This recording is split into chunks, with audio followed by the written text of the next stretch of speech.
Hey guys, Hello. welcome. We're excited to do some more sprints for week 2 of Galactic-Thon.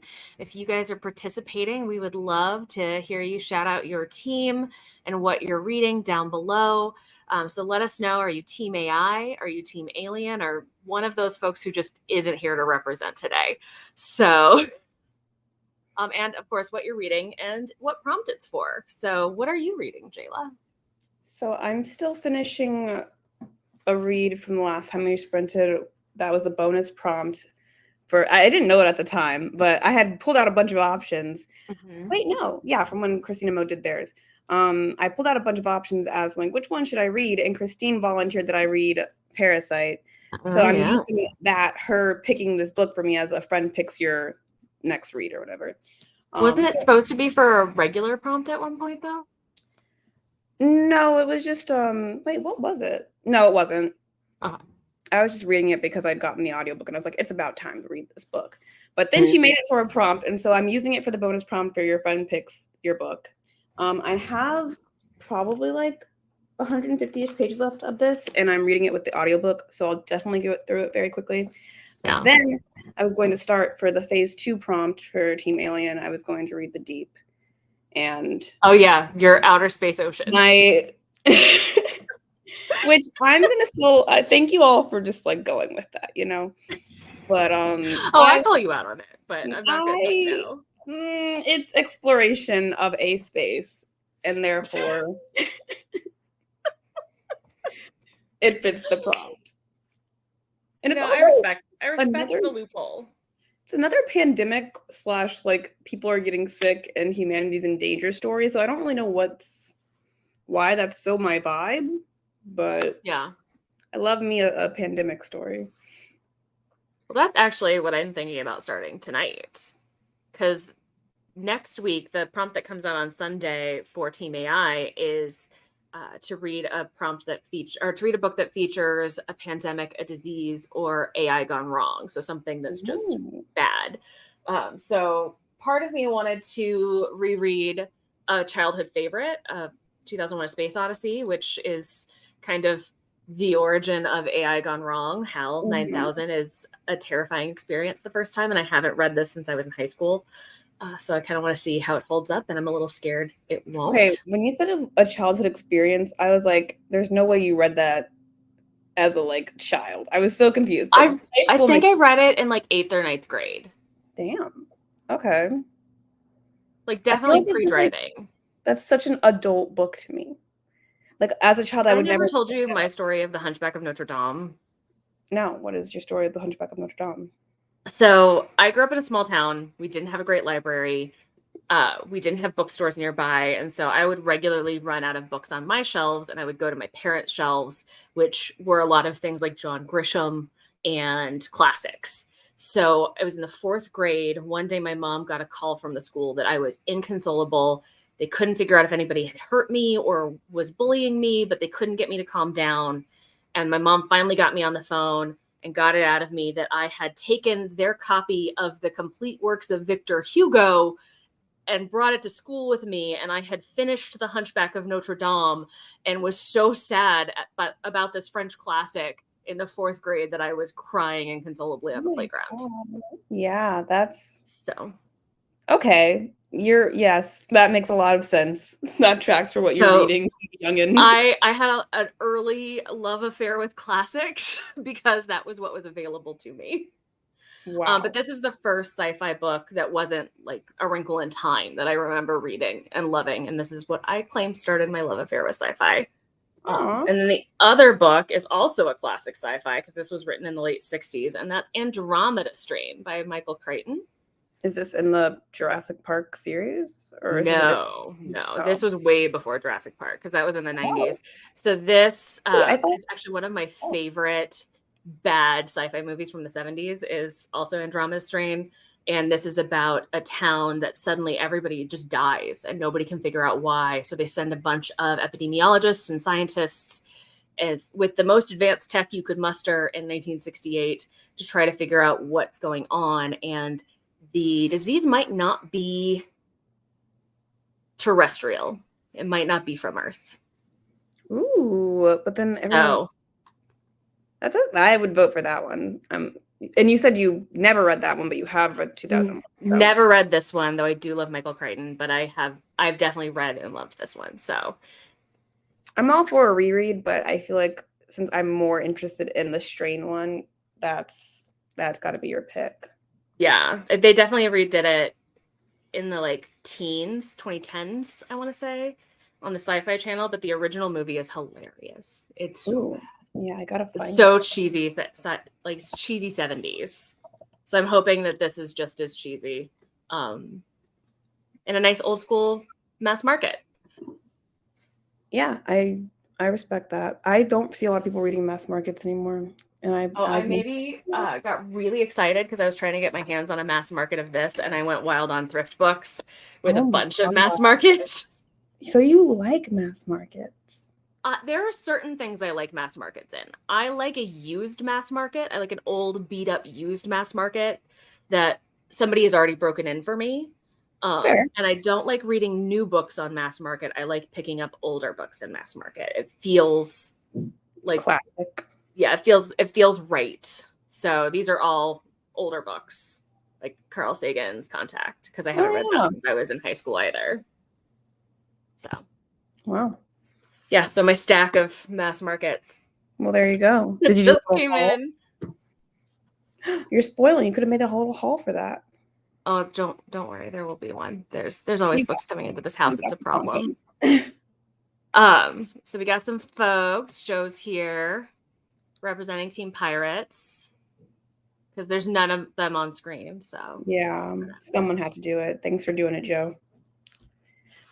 hey Hello. Janelle, what's everybody reading? Team So Alien. there you go, and doing a bonus prompt for writing on the wall, The Last Ronin. Yes. I was like, wait, is this the Teenage Mutant Ninja Turtles one? And it is. Wait, oh, it's actually. I thought it was like they were. No, it's like a samurai What Last in the Ronin, world is a Teenage dark? Mutant Ninja Turtles, gritty. It's super fun. It has the Teenage Mutant Ninja Turtles killing people. Oh, yeah, they do in the comics. I don't know The old why. Like comic, it, the I just original always thought comics it are was. all black and white. They're all really gritty. That's so wild from what my perception of TMNT is and what I Yeah. grew up with. Yeah, It it's just very different from what you grew up with. imagine your last moments. Imagine the last thing you see before you die is a giant turtle beating you up. That's Giant turtle with a sword. turtle with a sword, not even with not beating you up, but slicing you up. I Yeah, should they say. all had weapons. Wow. I never viewed them as that violent, but they are fully trained martial artists and Yeah, sword swingers. they're out for blood. Wow. Well, I hope you enjoy that. That sounds epic. I hope you do too. It was a good one. I'm not usually somebody who gravitates towards TMNT, but the older stuff and some of the like special stuff like Last Ronin are really fun. Mm. Yes, 2001 is so good. Which I only had one person in my announcement video. I used a clip at the end from the movie 2001: A Space Odyssey because it's the AI slowly going crazy. Mhm. Singing the song Daisy. And I only had one person actually comment on like, what the heck is that? Oh, I wonder how old they were. Do you know who it was? You don't have to call them out Yeah, it here, was but Laura oh, okay. Because I'm just feeling from Laura's library card. Like nobody even acknowledged that there was just this haunting, terrifying, disembodied voice at the end of the video. I mean, I feel like that's pretty on brand that you would just make some sci-fi reference. But truthfully, That's my character name for Galactic-Thon. It's from literally that moment because he oh, sings there you go. Daisy, Daisy, Daisy, give me an answer true as he's slowly going insane and it's fading out. So I'm Daisy. I've never seen 2001. Don't. It's terrible. The book is amazing. The movie is a cure for insomnia.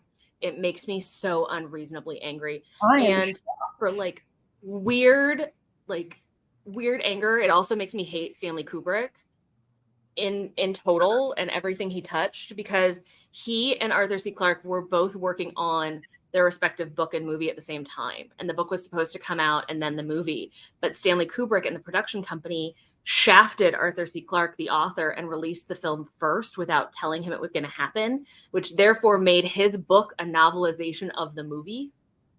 Wait, that's crazy. And he got so angry that he like changed major plot points in the sequel just to screw over Stanley Kubrick. Okay, good. Yeah. It's what they deserve. I can't believe that even they were allowed to do that.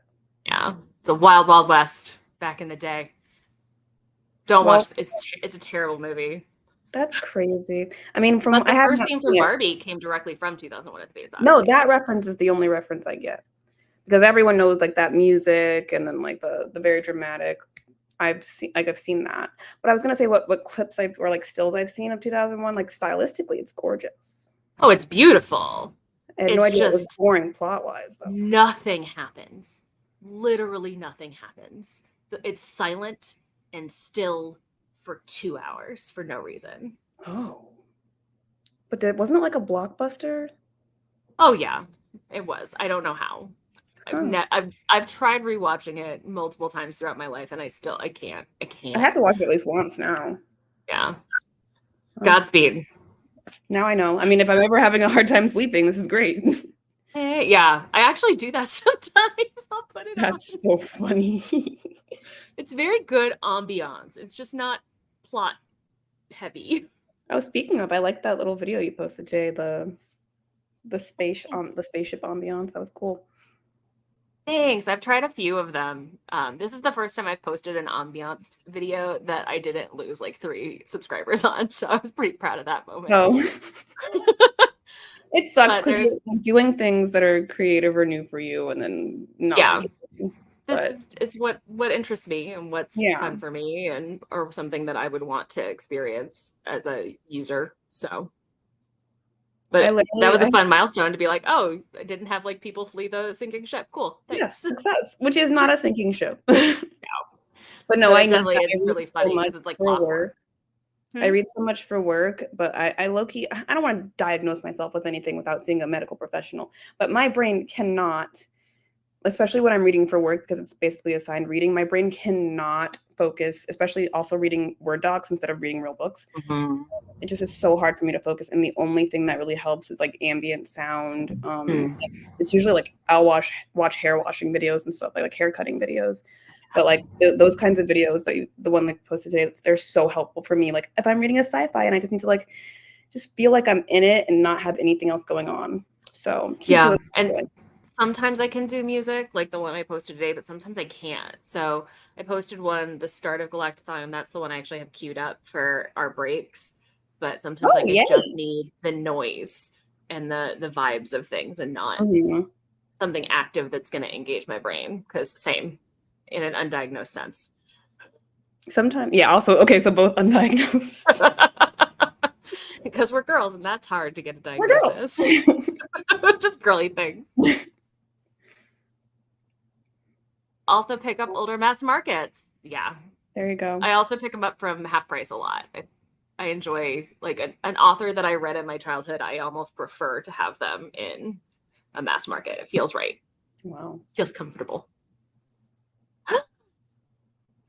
Frankenstein, my baby. I do love how many people are picking up Frankenstein for this readathon because it is the birthplace of science fiction. Only right. It's only fair. And it is a feminist masterpiece. So true. I had to read this one for school and I do not regret it. I'm glad that they forced me to read this because I was like, oh, she really ate with that. She really did. Here. She really did. And it's heartbreaking and beautiful and wonderful. Did you watch Lisa Frankenstein? No, I did not. Oh, I didn't watch it either, but I figured since you love Frankenstein, you would probably have eaten No, because it really gave a movie from the 90s that I was very familiar with, which was My Boyfriend's Back. I'm going to assume that her boyfriend died and comes back. No, he wasn't even her boyfriend. It was just a guy. He died to save her life at a gas station, and then he comes back from the dead to take her to prom. And all the trailers I kept seeing of Lisa Frankenstein just really reminded me Is that of my a bad boyfriend's back, thing? and I It couldn't sounds do it. okay, great. Nostalgia. Love that. Is that a It bad? just, no, it's just one of those like, why are we doing that again? It Yeah. wasn't good the first time. My boyfriend's back. I'm learning about so many movies right now. Philip Seymour Hoffman was in it. Sold. Does he play played the the bully. boyfriend? Oh. No, he What? played the bully. What? Yeah, it's a Wow. weird memory from somewhere lost in the I want to 90s. see young Philip Seymour. Oh my god, I see young Philip Seymour Hoffman. Yeah. Whoa, that Little jawline. bully. Also, He's second so that the movie is terrible. Thank you. It's awful. And was so excited to watch it after reading it. Yeah, it's not good. It's bad time. Visually, though, it is stunning. If you don't expect anything to happen. Hey, Vanessa. Yeah, so my boyfriend's back. Enjoy the trailer for that because it's Yeah, I guess I'm gonna watch that trailer and the one for Andromeda Strain when we go on our sprint. Oh yeah, the old one. Oh, there's another one? All of the scientists are like color coded in a 70s rainbow in hazmat suits that look like astronauts. Oh, That's I my didn't most realize vivid there was memory a of the movie. I didn't realize there was also a 2008 one. So Yeah, they did it on the Sci-Fi Channel. I did not watch it. well, that's probably gonna be bad too. If I know anything Reputation about- for a reason. Yeah.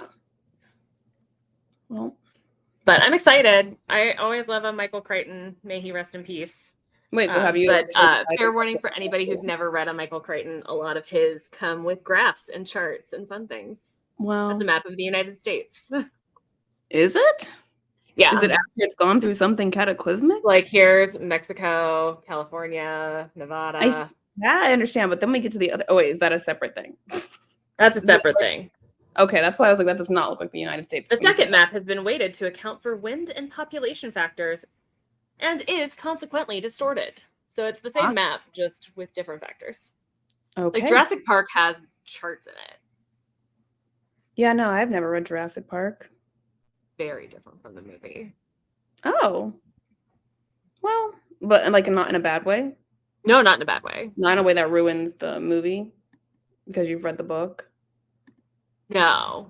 Hmm. Have you not watched the movie? No, I've seen the movie, but I can't compare it to the source material. No, there's a lot of different things that happen with a lot of the characters, and some of the plot is pretty different. Like little baby BD Wong's character never disappears off the island. He's there the whole time. Oh, that's right, little baby. I love little baby BD Wong. I was really upset when they made him a villain in the Jurassic World franchise. Oh. I was like, how dare you? He's a good boy. Yeah. Little baby. Okay, you ready for a sprint? I'm ready to watch these trailers, so yes. How long do you want to sprint for? I mean, I guess we could do a 45. That way, if people are hopping in, they don't miss too much. But I'm fine with an hour for once. I know, shocking from me. What? I know. Well, you're in an hour. You will have more than finished. Wait, yeah, I want an hour. I want an hour so I can finish this. You can finish that, sucker. Okay, I'm gonna do it for 55 because I already have all the 15-minute cards up. Sure, why not? Because I'm lazy. Okay, see you at the 45, guys.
I'm early, ignore me. I'm early, ignore me.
Now it's 45. Did you just think we said 40 instead? Or did you think it was 45? It's been a really long week. I don't know what I was thinking. I'm I doing my best here. I feel you, sister. I was reading something about binary conversions at one point. Couldn't tell you what that means. Honestly, the thing is that the thing I've always loved about Crichton whenever I read his stuff is that even though he's dealing with something that is quite complex, oftentimes and scientific, he explains it in a way that helps me understand it, and then I feel smarter.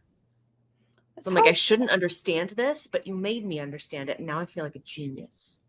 I love that feeling. That's sometimes how I feel with Three Body Problem. Yes, that feeling when you're not completely confused. Where I'm like, yeah, I could in some headspace conceive that. Like, I understand what's happening. I'm a physicist. Mhm. I Mostly at the end. It was mostly when it all came together. It's like, oh, I think I get this. yeah.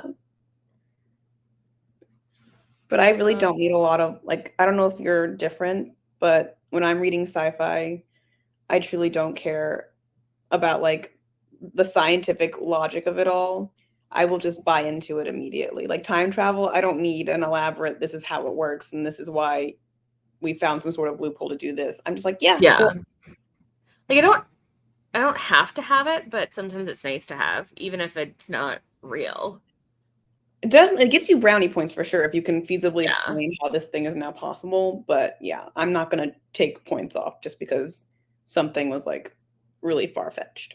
Yeah. Although I will occasionally, no matter if it's fantasy or science fiction or even a domestic drama, if I'm reading it, I will hit a point of no longer being able to suspend my disbelief. Like this is just too you've broken your own logic model and I can't abide Mhm. it and I'm done. I've done that with fantasy. I don't think I've ever done it with sci-fi. Oh, the third Dune book. It was the one that taught me I did not need to finish series. I was like, Oh. can't do it. Well, I'm Can't glad you did learn do that it. lesson because committing to a series just because you've started it is intense.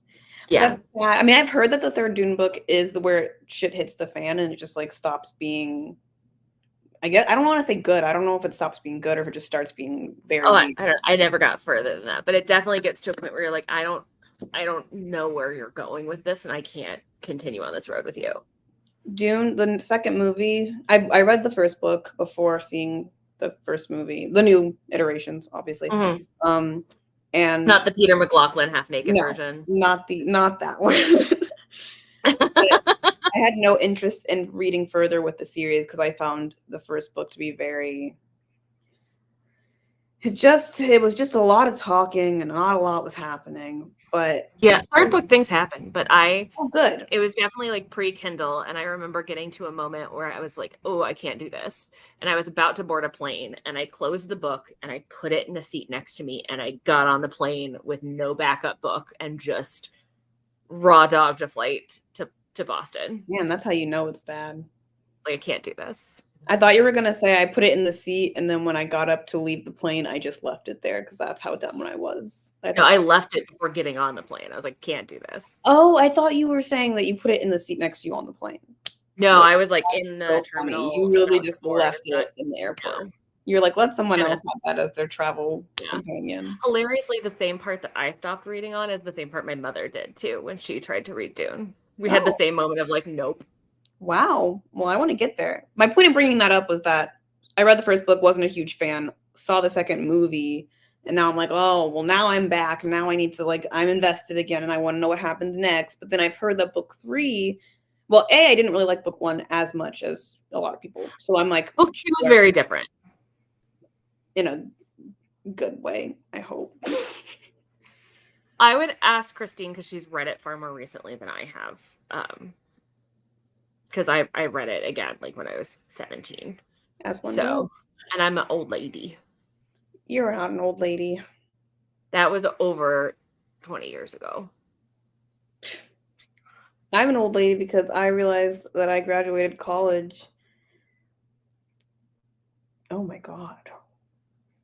Math just became extremely hard for me to do. So I'm going to move past that. To say, I definitely graduated college in 2007, Jayla. So, I, the fact that I graduated 17 years after you.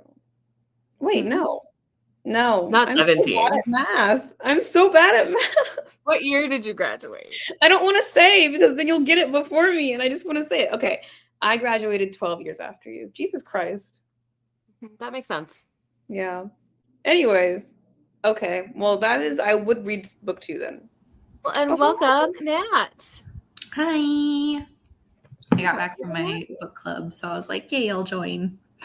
Very nice. Well, Jayla, how far did you get? Did you finish?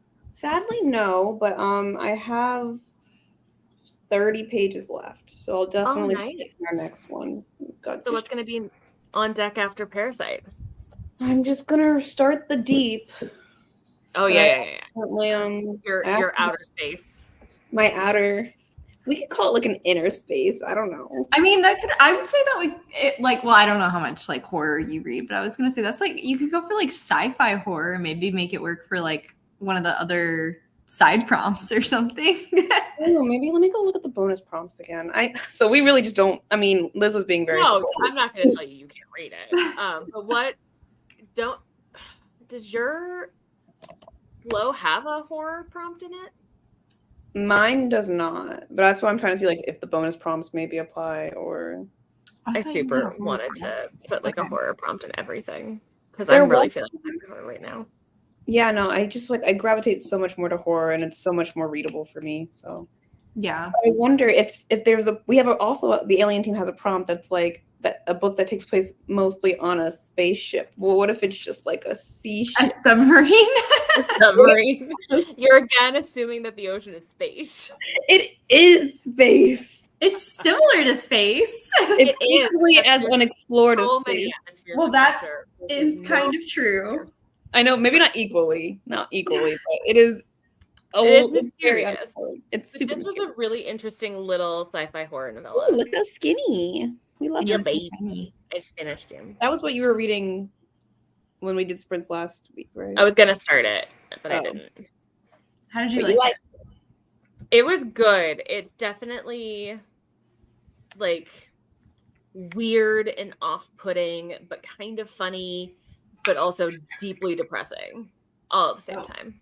Yeesh. Okay. In 100 pages. Very interesting. Some really interesting conversations around autonomy and gender and sentience and corporate greed and environmentalism on like 107 pages. Love that. It's also technically a first contact story. That was a lot to cover. Yeah, it was a wild journey. I enjoyed it. How far did you get into the Michael Crichton? I ended up dealing with some work drama via text for a little while, but I made it to page 35. I'm having a good time. It definitely starts out immediately, and I completely forgot or didn't realize from the movie, I guess, that this is all going to take place over 5 days. Ooh. What are you reading? And the thing that I thought was going to be like a reveal, I didn't read the synopsis on the actual book because I've seen the movie. I thought it was going to be more of a reveal, but I'm pretty sure that it's immediate. It's immediate in the book that basically there's a government agency that's looking for a downed satellite. They're like, it fell down in Arizona. Somebody should have told us about it. We've not seen it yet. And that's how they find this town full of all the dead bodies and why whatever's happening is not necessarily an Earth-based thing. I have so many questions. Killed the entire town. Okay. Wait, what book is this? Andromeda Strain. Okay. Fun. Jayla, I sent you the trailer. Like you said Michael Crichton, and I was like, surely she's not reading Jurassic Park. No, Andromeda Strain. This is one of the older ones. It's that makes more sense. And I want to say he wrote it, but the movie came out in 69. Oh, okay. Crichton really was the master of like wrote a book, immediately amazing, immediately a movie. Like it just happened over and over. Should have gone to Sphere, you. Like wrote it immediately a movie. Eaters of the Dead wrote it immediately a movie. The man knows what the people want. Wow, no kidding. Timeline wrote it immediately a movie. That's funny. What are you reading, Nat? Yeah. I think I'm going to start into, once again, I'm not reading a sci-fi book. I think I'm going to start into The Prospects by KT Hoffman because this is my pick for my romance book club next Wednesday, and I have not started it. A random girl at my local stopped me while I was in the romance section at my local and was like, this was amazing. You should read it. Yeah, I've never seen her before. Wasn't even looking at that book. I've heard only positive things about it. And so I am really excited. And I will say It like Can you hear the music? No? Oh, dang it. Sorry, I made a Ice mention of it in the chat. Sorry. I have a haunted ice cream truck in my neighborhood, and it only shows up after the sun starts going down, and it always plays Christmas music. And it's terrifying, and it drove by while we were in the sprint, and it just drove by again. oh, that So is you need to go out and get actual video proof of it at one point. Like if you Oh, hear I it, definitely have one on my Instagram a million years ago. that's But wild. the only time I've ever there's one yeah, day I heard it. I was outside trying to come in as the sun was setting, and the ice cream truck turned onto my street and was playing its normal Christmas music. And then suddenly it switched to Night on Bald Mountain. And I thought I was going to die in that moment. I don't know why it did that. I'm pretty sure it's a front for some adult substances. Sounds about right. Because it's only here at night. Context. Yeah, especially because of that. I feel like sounds about right. Your neighborhood has so much character. Honestly, yeah. Wow. Feral cats and haunted ice cream trucks. There's a book in here somewhere. And I live right behind an elementary school, if that helps. I get to hear wow. them say the Pledge of Allegiance every morning. No. Wow. That's wild. But anyway, yeah, so it like hits on a lot of stuff I would definitely search together on like Archive of Our Own between like enemies to lovers, forced proximity, like sports romance kind of thing. So I'm pretty excited for it. Yeah, and I'm probably going to be annotating, so it'll take even longer. A little longer, yeah. That's why I'm like, I really need to start on this.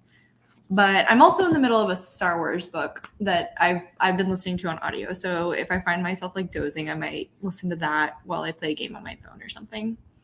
Does that fit an Explorer prompt that you have? It does. It fits what's it called? It fits I didn't write down the name, but it has the read a sci-fi with military or political themes because all Star Wars books always will tie back to politics. And like basically just there's this like cargo holder who kind of gets like forced into trying to help this guy who is in a political game for the section of space that his family wants. And then like the Jedi also are going with them and they're investigating the section to prove like there's nothing here. It's totally unusable. It doesn't matter that like there's an opportunity for hyperspace. Like we can use it. It's fine. But clearly like something's going to be there and there might be this like dangerous weapon or something that's there. I don't know how that's going to work out. It'll be weird. Yeah. Sounds action-packed. Yeah, pretty much. Very exciting. Yeah, unfortunately, my last book that I finished for the first prompt, like kind of put me in a little bit of a, not slump, but just like, I wasn't really feeling anything I was reading after that. Ancillary Justice. Yeah, I don't know. It was so meh when I finished it and I just felt so like blah. And so I haven't finished a book in like the last 5 days. Like I finally finished one last night and it was just an ebook that I kind of read that was like candy. And so I think at least like now that I got past that, I'm like, okay, I'll start something new that I'll really enjoy, which is why I'm going with the romance. But yeah, get a palate cleanser in there. Yeah, exactly. So always a good idea. Yeah. Okay, we'll get in the comments, but if you guys were reading the sprint, let us know how you did. What are you reading? Obviously, we got Catherine here, so we're all saying hi. And Nikki came in for a moment. I'm sure she's already gone because she's also hosting sprints right now. Oh. Hi, Nikki. But she had to come in and rep Team AI. She finished up at Her Spite, which I have right over there. And then picking up a pretty cool book called The North Wind. Ever heard of it, Jayla? You want to tell us about it? Super obscure, I've never really heard of it. I have no associations or affiliations, as I said in the chat. But no, seriously, you guys, The North Wind comes out May 21st. If you're into Hades and Persephone, Beauty and the Beast, dark romantasy, you should totally think about supporting your girl in her editorial dreams. Just saying. Available for pre-order now. Available for pre-order. There's literally nothing else to say. It's available in the UK and Australia as well. It came out in the UK today, and then it's coming out in the US finally in 2 weeks. But it's been a lot of build up to get here, but I will get off my box now. Thank you for giving me that moment. Do you watch Hot Ones? You watch Hot Ones? Mm-hmm. If there's a person I want to see on there. Fair. And like I don't watch every episode, but like it feels like the end of the episode where they're like give the guy or the celebrity the chance to like talk about whatever they want to talk about. It's like As they're crying. Yeah. they're like, yeah, I have a movie coming out. Pick up this book. It's really good. Thank you for giving me that moment. Yeah, absolutely. I've already pre-ordered mine. It'll arrive. I hope you love it. Catherine, I hope you like it since you're like the romance expert. Although really, I probably shouldn't have pre-ordered it for immediate delivery because I think I'm out of town the day it's gonna arrive. Wow. Whoop. Yes, and updates on Hot Neighbor, which I refuse this information. I rebuke it in the name of Jesus because this is a meet cute that has to happen. Or, I'm already shipping it. I'm already shipping you in the Hot Neighbor. that doesn't mean it. That's not a deterrent, especially she lives in New York now. So like everyone in New York is in a polyamorous relationship. I was gonna say, is Catherine about to be in her little polycule fantasy? Literally. You know, have your moment. There you go. Nothing she hasn't read before, you know? Get on. Yeah, Dune is so much. It is like so much. Yeah. And the fact that his son is still writing in that universe, like Dune books are still coming out. His son who doesn't even love him, right? Sorry, not to get into that, but Damn, Jalen. I just mean like he's fully just riding off of the success of his father. Oh, even yeah. After acknowledging his father You? was a terrible father to him. So Yeah, Frank Herbert doesn't seem like a kind man. Did you ever watch the old Kyle MacLachlan version, the David Lynch version? My mother made my dad go see it with her while she was pregnant with me. okay. Fun Right. bonding time. And mom had just had back surgery when the first one of the new ones was released, so it was on home box office. So I came over. I said, "Let's all watch this because you loved this book, the original and the movie." We sat down to watch it, and my sweet oblivious father, after about 5 minutes, he goes, "Wait, I've seen this movie before. This is Space Jesus." Space Jesus. Well, yeah. That's hilarious. Yeah. The fact that he remembered he'd seen that plot before, I was very impressed with. But then Space Jesus, he really hit the nail on the head. That's pretty impressive, honestly. Also, so sorry, it's not on the same level, but you said the bit about your parents going to see it when your mom was pregnant with you. So whenever I think it was the first Avengers movie came out, my like brother and our friend group like all went to go see it, and my like brother's best friend's wife was pregnant at the time, like ready to pop pregnant. And my brother like very dramatically turns as the movie's starting and points at her stomach, and he's like, "You stay in there for the next 2 hours. You hear me?" And like anytime we went to a movie after that, I just like would always remember it because it was so funny. And we brought it up at like that's now his godson, who just recently turned like 12, which was Yeah, that was a while ago. Yeah. But I remember telling that story, and he was like, "You guys really did that to me while I was trying to hang out." Trying to exist. Yeah, I was like, "Wow, kid, great sense of humor there." I'm glad he listened though and didn't ruin the Avengers for them. You said when the first Avengers came out? Yeah, it was like the first Avengers. So it was like my brother's a giant like comic book nerd, so it was a really big deal to him. A really special night for your brother. Yeah. Yeah. Big moment. Yeah. Happiest moment of his life was not the birth of his birth of a child. Yeah. It was Non-birth the Avengers child. premiere. Yeah. Oh, Catherine's going to be reading that book in her next book club at work. Oh, So that's fun. Ripped Bodice will be reading it. Well, hopefully it goes well. I'm very excited for it. Oop, Zora's Team AI, and she's reading Leviathan Wakes. Ooh. That's a Zora, dense, that's a thicky. Your picture's giving Team Alien, so I'm a bit confused. I think mean, you should. like some like cybernetic stuff on the side of the head. Okay, perhaps. Zora, question: is this your normal, like, profile picture, or is this just for Galactic-Thon? I think that's a valid question. That's a Either way, very on brand. It really is. Yeah. I hope you enjoy Leviathan Wakes. I had a good time with it, but I have not continued on in the series because a 9-book series is daunting. Oh, yeah. There was this girl at my book club tonight who was talking about her read, and somebody was like, "How many books are in the series?" And she goes, "Not a lot. I think like 10." And I was just like, "Not a lot? 10 is not a lot?" That sounds like somebody who read a lot of Dragonlance or one of those series that never ends. Yeah, I guess. Like Star Wars.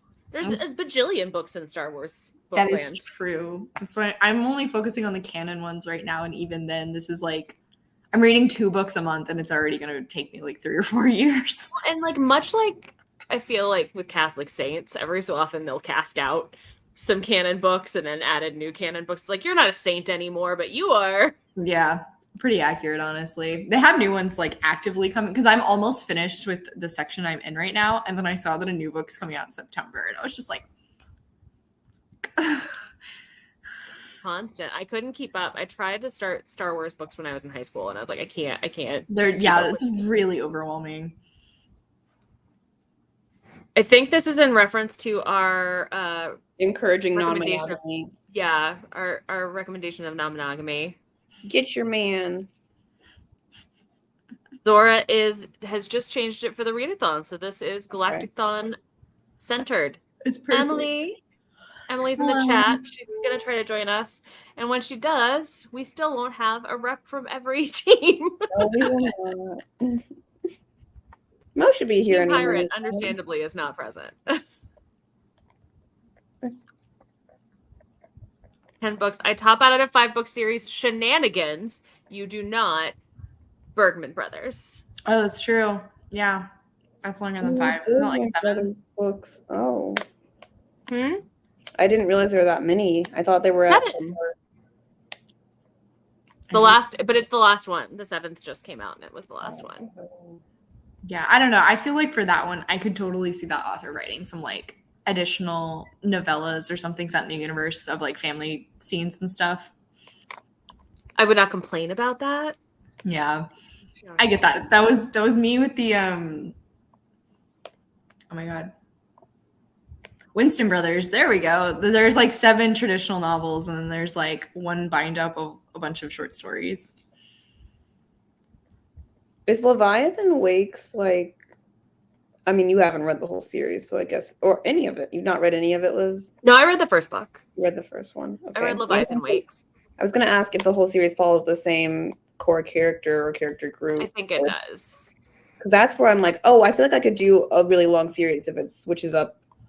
And no, I think it's primarily the same characters. I know the first 4 or 5 books are covered in the show, and the show follows the same 2 main characters. Okay. The show. That was Expanse. Yeah. And it was written, it's like a Christina Lauren situation. It's actually 2 authors. And one of them was George R.R. Martin's assistant. Interesting. Yeah. Only this one can actually finish. George R.R. Martin blurb Leviathan Wakes. Oh, I'm sure he did. Oh my god, could you imagine? I feel like if I ever saw him blurbing something and like if I was invested in his series, which I'm not, but like if I was, I'd be like, bro, stop reading and start writing. Yeah. Stop. That is indeed the thing they used on the cover. It's been too long since we've had a really kick-ass space opera from George R.R. Martin. And that's how you know all publishing is really fake. Because you know who I don't turn to for opinions about sci-fi? George R.R. Martin. I don't care. Honestly. I didn't even finish the TV show for Game of Thrones. I got to where Sean Bean got beheaded and said, "Okay, I'm done now." That was the only reason I was here. Couple faker since everyone hates the last season. Yeah, I really came out on top. I'm gonna say. Mm-hmm. I never watched it, and yet I feel like I know everything that happened in it because it's such a like cultural phenomenon. Yeah. I don't need to have watched it. I will say, you can't. By saying they cut off Sean Bean's head, some people would claim that was a spoiler, but it's Sean Bean, and he dies every time. Yeah. His casting is a spoiler because you know that person's gonna die. Poor Sean Bean.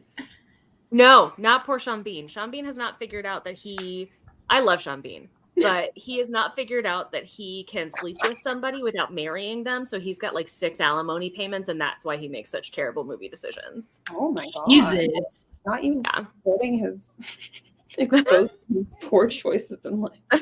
Catherine would like to correct her statement. She means fantasy books that are over. But then she had to correct further because of Throne of Glass. So she should just stop. should just stop. You That's are true. lying, Catherine. Lying on yourself. It is cozy in here. I'm having a good time. The week's almost over. I have a pupper too. Who's Yes, Oh, they're yeah. so cute. I have Reading kitten. companions. I have nothing. I have Thai food that I already finished eating. I just want a furry reading companion like everyone else. I mean, I'd loan you him. He's real clingy, though. No pets in my building, sadly. It's its biggest flaw. Oh, so you've already watched the TV show before you're reading the books. That's interesting. I've fully put off watching the show until I read the first book, at least. And I haven't finished the series because I'm a weirdo. The TV series. Catherine is mad at me. Yes, that was the first season. I saw what I needed to see. I was there for a reason, and I was done. I have no qualms. I also know that the hot guy also dies shortly after Jason Momoa. So, like, why would I stay after both of those people were gone? Why? Why would I do that? For the plot, I guess. That wasn't why I was there. I'm not a fantasy girl. Okay. At least you know what you like. I can't fault you for that, Liz. The fantasy I like was Lord of the Rings, and I was there for Boromir. And then they killed him. Are you happy about what did I read? My boss. Oh, it's the Gollum. Yeah, the Gollum story. thing, which is like, I don't. Why do we need a whole thing for that? It's already kind of been told. There's other options. Like little subsection because like it's part of the book series that they didn't like in the original trilogy that they super gloss over in the story in the film, but most of it's told in one of the appendices. So it's a really strange thing to go in for. It just really feels like Andy Serkis is bored. Yeah, that's fair, honestly. Because he's directing it too. So he's just like, I need something to do. Yeah. Interesting. What's his name is producing and Andy Serkis is directing. I'm hoping that it's better than the Hobbit crap, but I also don't like the Hobbit, so I didn't finish the Hobbit movies because I didn't like the book. Why did I want to watch 3 movies of it? That's fair, honestly. I mean, I haven't read The Hobbit, but I liked the first 2. They really stretched out the second and the third one, though.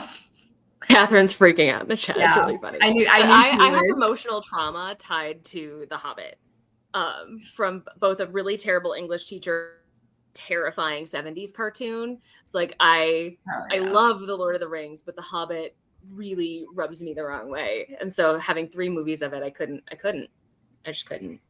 Yeah, like I said, I just couldn't believe they like stretched it into 3 movies. I was impressed by that.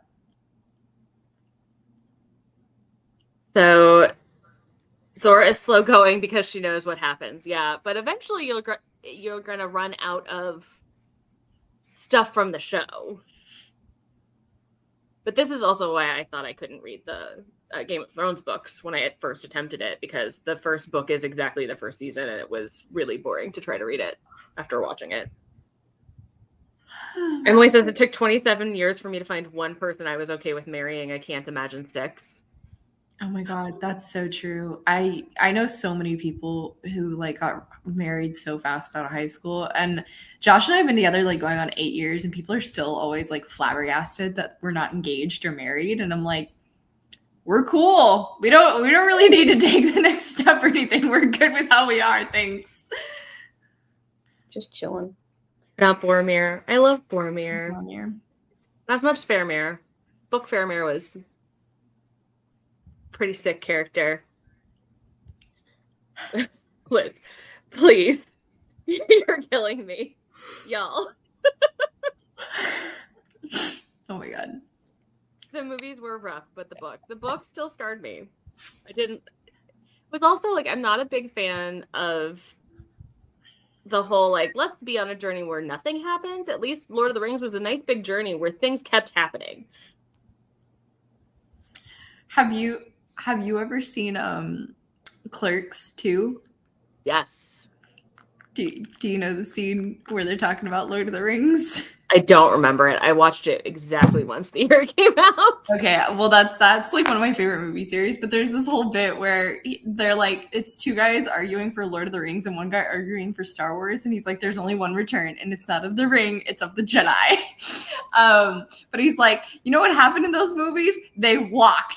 Want to watch the first movie? And then it's just like him walking. Goes back. The second movie? The third movie? Walks forward. It walks away.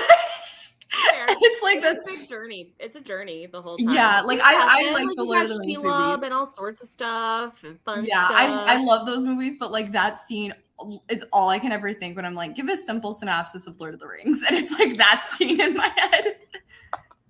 Yeah, but like the Hobbit's like, ooh, there are some goblins. It's scary for 1 second, and then they all turn to stone. Oh, this thing, but then it's over in 2 seconds, unless you're watching the cartoon, and then it's like an acid trip gone horribly wrong.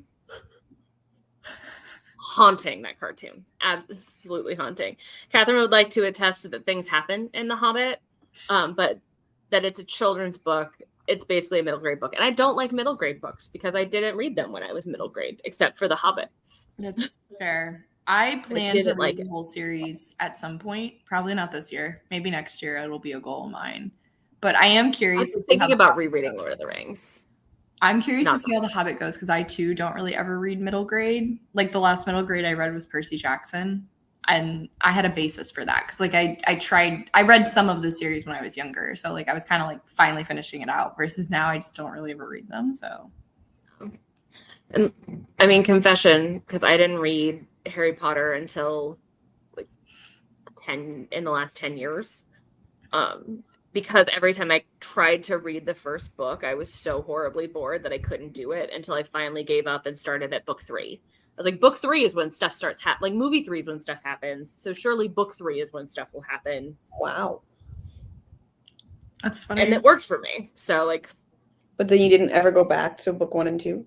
No, I didn't. I can kind of get that. Like I read those actually when I was a kid, but like when I revisited them in college, like it did take me a while to get back into like the story in the first and second.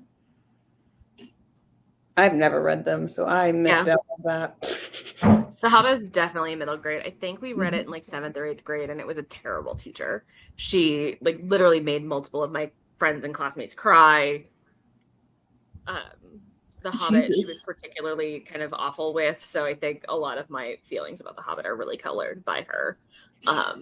She also I was a kid who had a lot of old books and very much treasured my old books and was like, let's keep all the books pristine. And one of the things that we had to do as our homework was we had to draw a picture on the front, like the first page of every chapter about what that chapter was about. So we had to like get our crayons out and color in our books. And that was very traumatizing for me. That's so interesting. Not that it was traumatizing, but like that was an assignment. That was an assignment. I find that kind of cute. So I see why that would bother you, but I'm also like, oh, that's creative. I like that. So it is creative. I refuse to give that woman a compliment. So fair.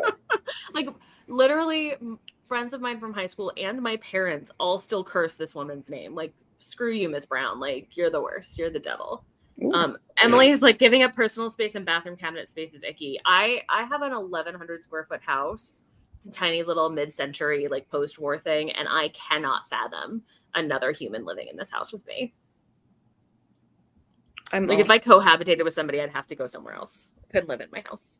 I barely like hosting stuff, so like I don't really invite people over. So the idea of like someone now being with me all the time, I would simply never I have to charge my social battery and all that. So I would simply never be my true authentic self ever again if another person lived with me. And that stresses me out. So it's fair.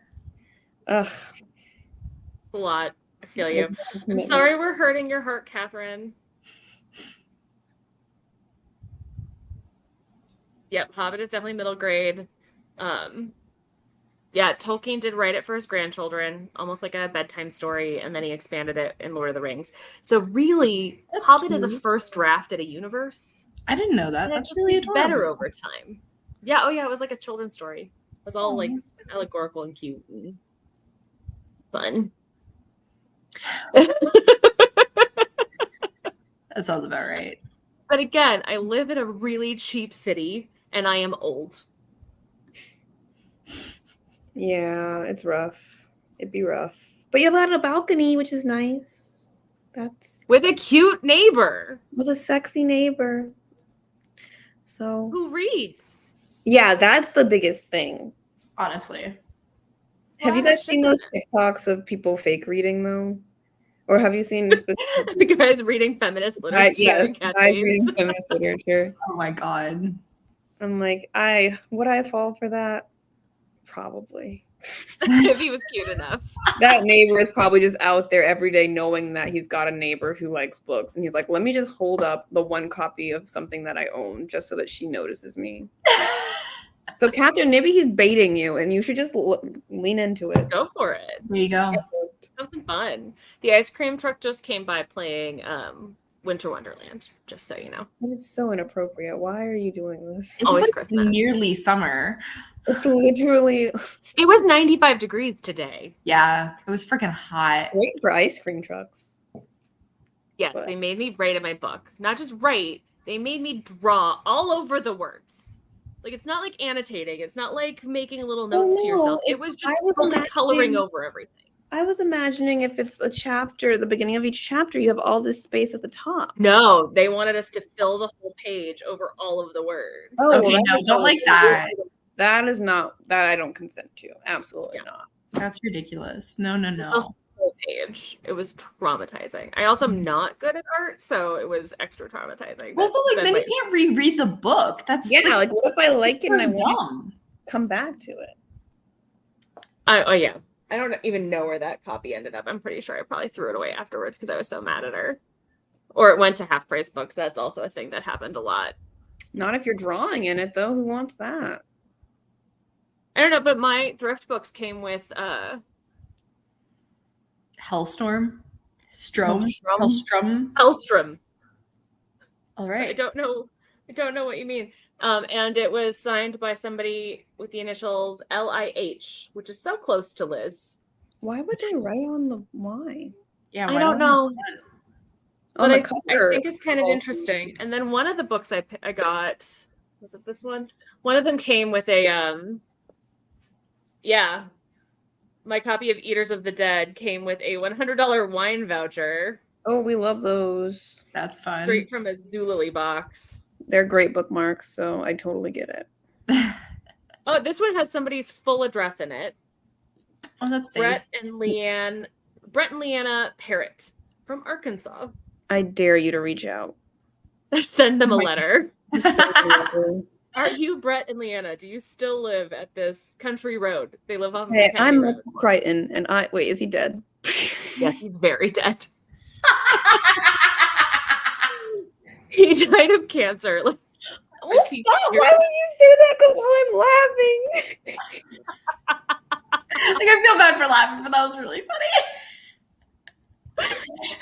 I feel bad for laughing only because now I know he died of cancer. not only is he dead, he's been dead long enough for them to posthumously release an unfinished work of his.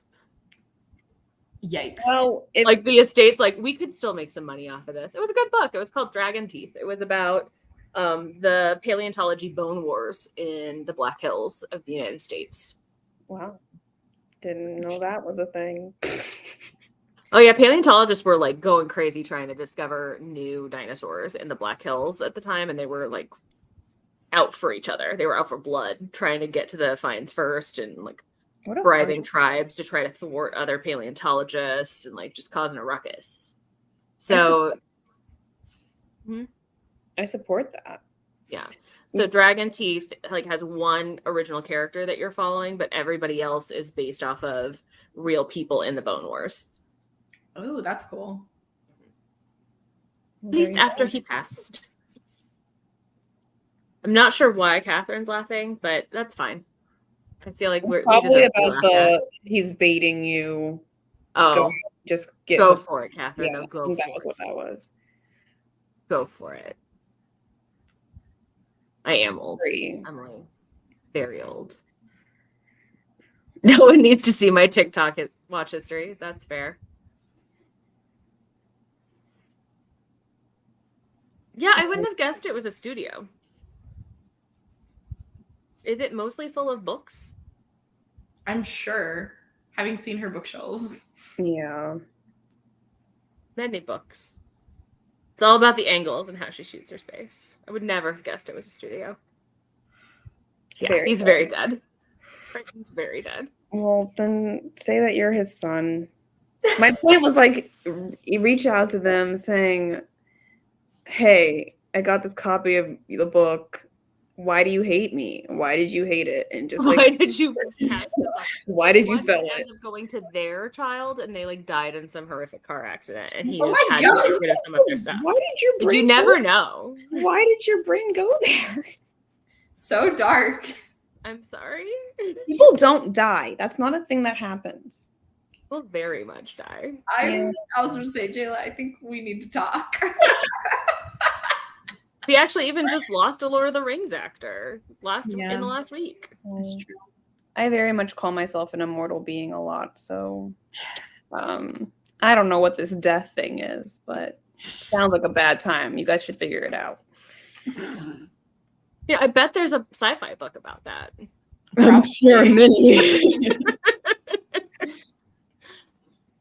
For example, this crew had been together for 300 years. There you go. There you go. How is terrible? Mo just said she's still at work.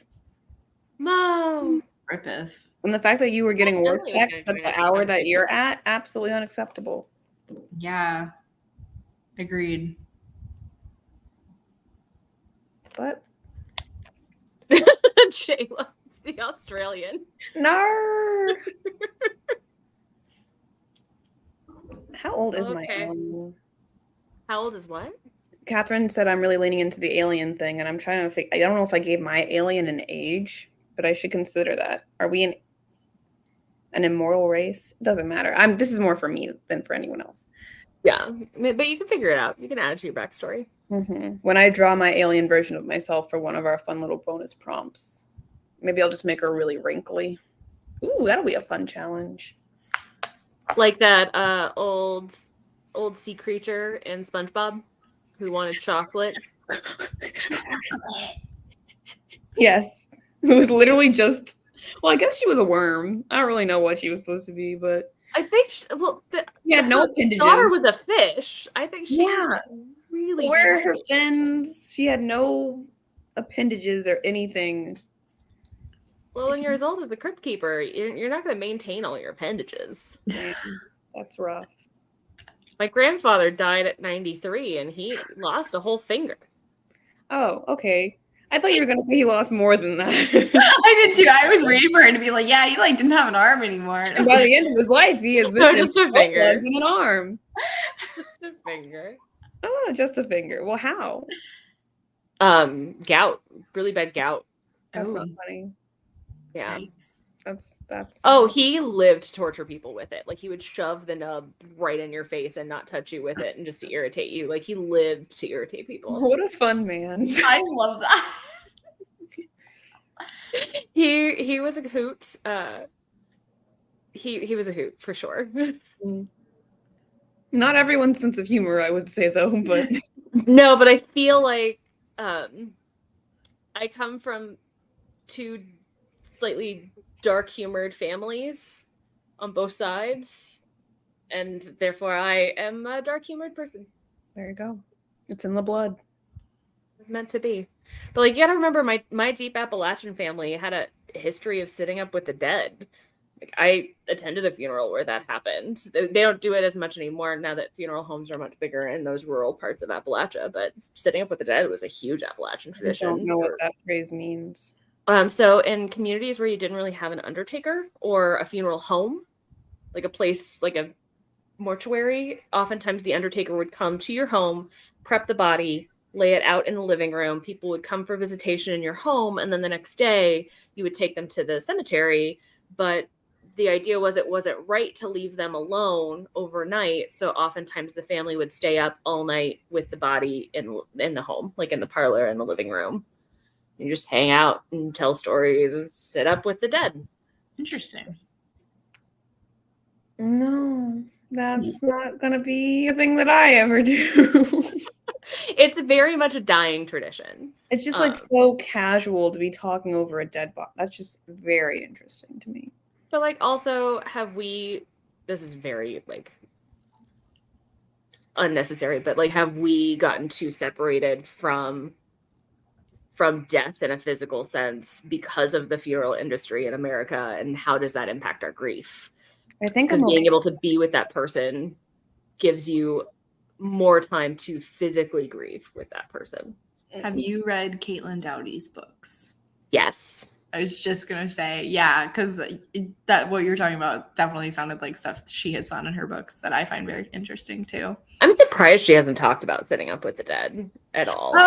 If I remember correctly, in From Here to Eternity, it's not quite the same. Like she talks about it in, I think it was South America, where they would like take like a different cultural experience. Yeah. Yeah, like so it wasn't quite the same, but like it was kind of similar where they would take care of the body there, but it would be like a longer time at points. Like it could have been months at a time. Yeah, her stuff is always really enlightening. I'm excited for her new book because she's writing a book about the Titanic's dead. Yeah, I am too. I just love her writing style too. Also, like on top of her books just being fascinating, I like her kind of dry sense of humor, but she always just comes across as like really eloquent and like well researched. Like you can tell she really loves and like is very passionate about the topic now. And empathetic. It's the thing that I appreciate. From Here to Eternity like made me cry, and really made me think about grief in a very different way. Yeah, same. So that's our recommendation. If you would like to have some morbid time thinking about grief, From Here to Eternity.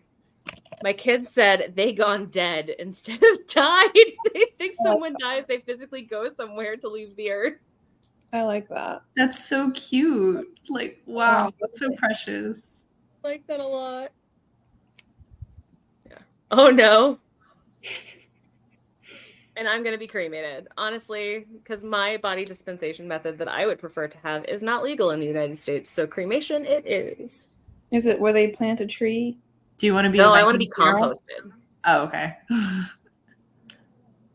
Yeah, I respect that. I like that. Compost. I just want to be dirt. I like the tree idea one personally, but yeah, You I have don't to know. be cremated first. Oh, well, I can deal with that. Well, do you have to be? If you just put my it's part of body the into process. They put your cremains in a like seed pod. It's technically the way that it happens now. Well, what if you just put my dead body in the ground and then put a tree seed in it? In the dead body. Possible, but you would have to find a natural burial cemetery that would allow for it. Yeah. And most of those natural burial sites like repurpose graves pretty regularly. Because like once you rot, they can use that space again and let somebody else rot. Wild. Also, you know way too much about this. Hi, would you like to know my 2020 furlough doom spiral? Oh no. It was death and theme park history. I do love really into Defunct Land videos during 2020. I don't know why. Jayla and I both were like head tilted in response to that. It was a strange time, guys. I watched a lot of Caitlin Doughty. I watched a lot of Defunct Land, and I played a lot of Animal Crossing New Horizons. That was the first 3 months of the pandemic. For me there is I enjoy learning about tragic theme park history, like when people die. So was that the connection, or was it just a bunch of random? Well, I think because I was essentially watching documentary content on YouTube, they were like, here's some other long-form documentary style content that is history-based. And Defunct Land had a video about the failed concept of Disney's America, which was an American history-themed theme park that they were trying to do in Virginia. And he filmed it all in the style of a Ken Burns documentary, and it was the funniest freaking thing I had ever seen. So that was how I spiraled over there. Okay, so not this game. It's getting deep, and then I started talking about a Disney's America documentary. Yeah. Yes, sitting up with the dead definitely still happens in really rural communities, but it is a dying tradition for sure. There's a fun song about it, a comedy song from an artist called Ray Stevens called I Ain't Sitting Up with the Dead No More. I like that they set that boundary for themselves. Love theme parks. Not theme parks. Oh, as in not that to be researching. I too love theme parks. I was theme just parks. thinking about how I haven't been to one in a hot second, and I really want to go again. If anyone wants to go ride a roller coaster with me. Yeah. I'm always down. I was telling Catherine, because I'm visiting LA in October, I was like, so what are the chances if I go to Disneyland in October, do I get to see Wanda? Like, I just need to know. I've never been to Disneyland, but I need to see Wanda. What are the chances? Fairly good, because she'll come out for Halloween, she said. Oh, there you go. There's a walk around. Liz just joined into the sprints and is also going to be cremated. What a way to come into sprints. Yep. We're talking about the easy light stuff tonight. It's just I think you guys already know what you're planning to do with your mortal remains. That I'm like, now I have to start I also thinking have parents who are in their 70s, so I've had to have these conversations with them about what they want to have done with themselves. So, like, we had to get all the paperwork in order.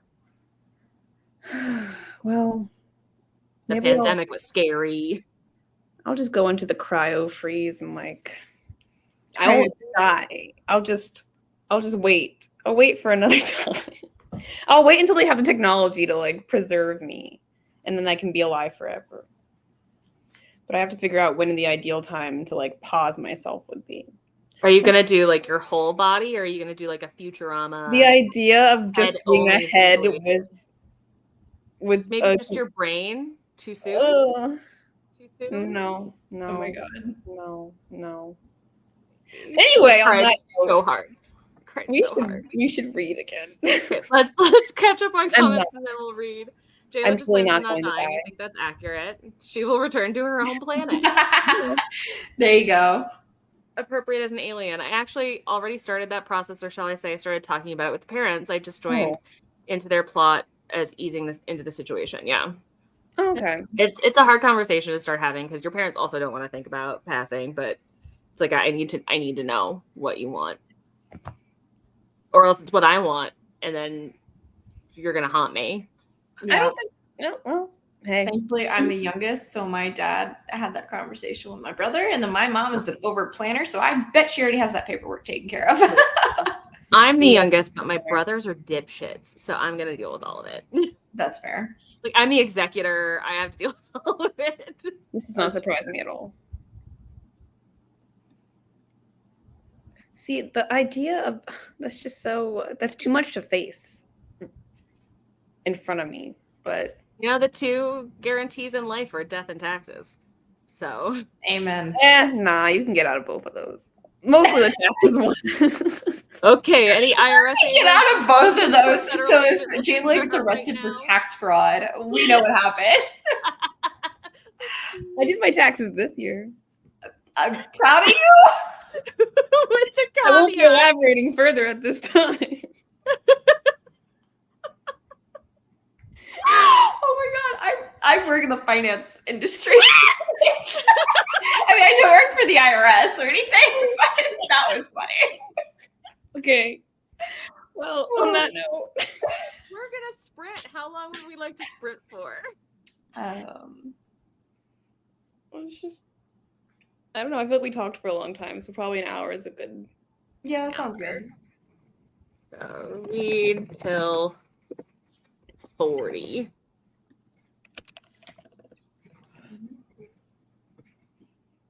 Okay, let's go.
Bueller.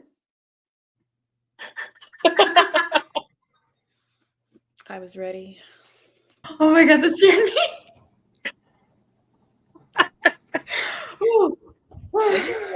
Did you say Bueller? I did. Yeah, like Ferris Bueller.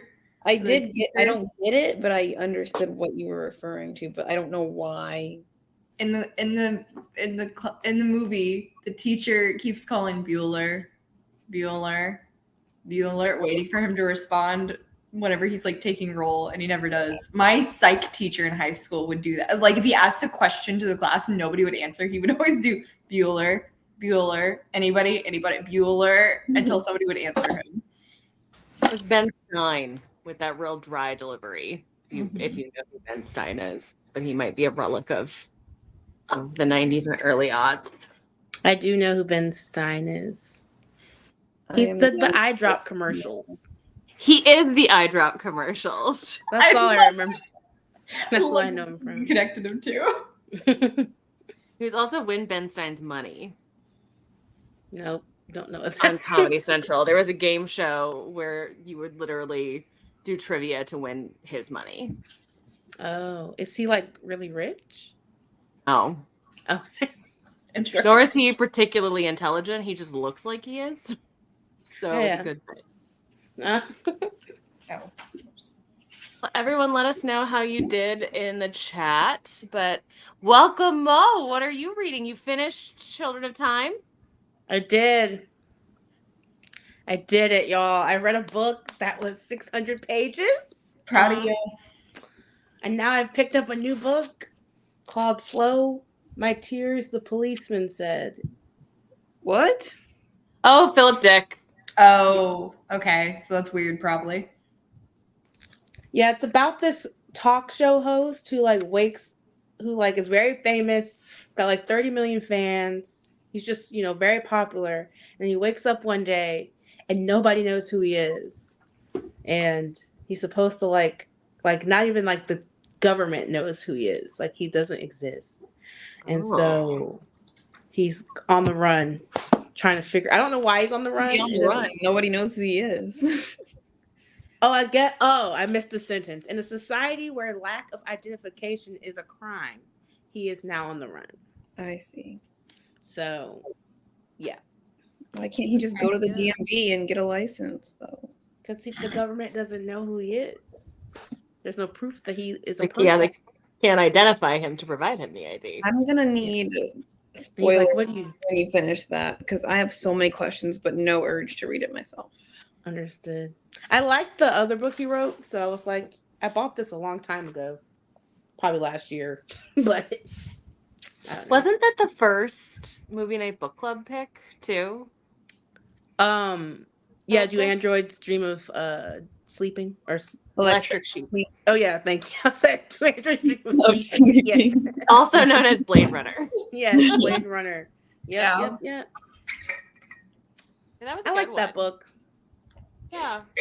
I think it was really interesting to see how well received it was by the group too, because classic sci-fi is definitely not for everybody. Yeah. It was adapted well, I think. So Well, I think it's like the concepts were interesting in a way that still translated really well in spite of the time since they're writing. Because some sci-fi is very situational for when it was written, and some of it you're like, oh yeah, this is the universal theme that we're still going to deal with. AI is still terrifying. yes. True. Our world is going to burn. Yeah. Also true. Yeah. It's good.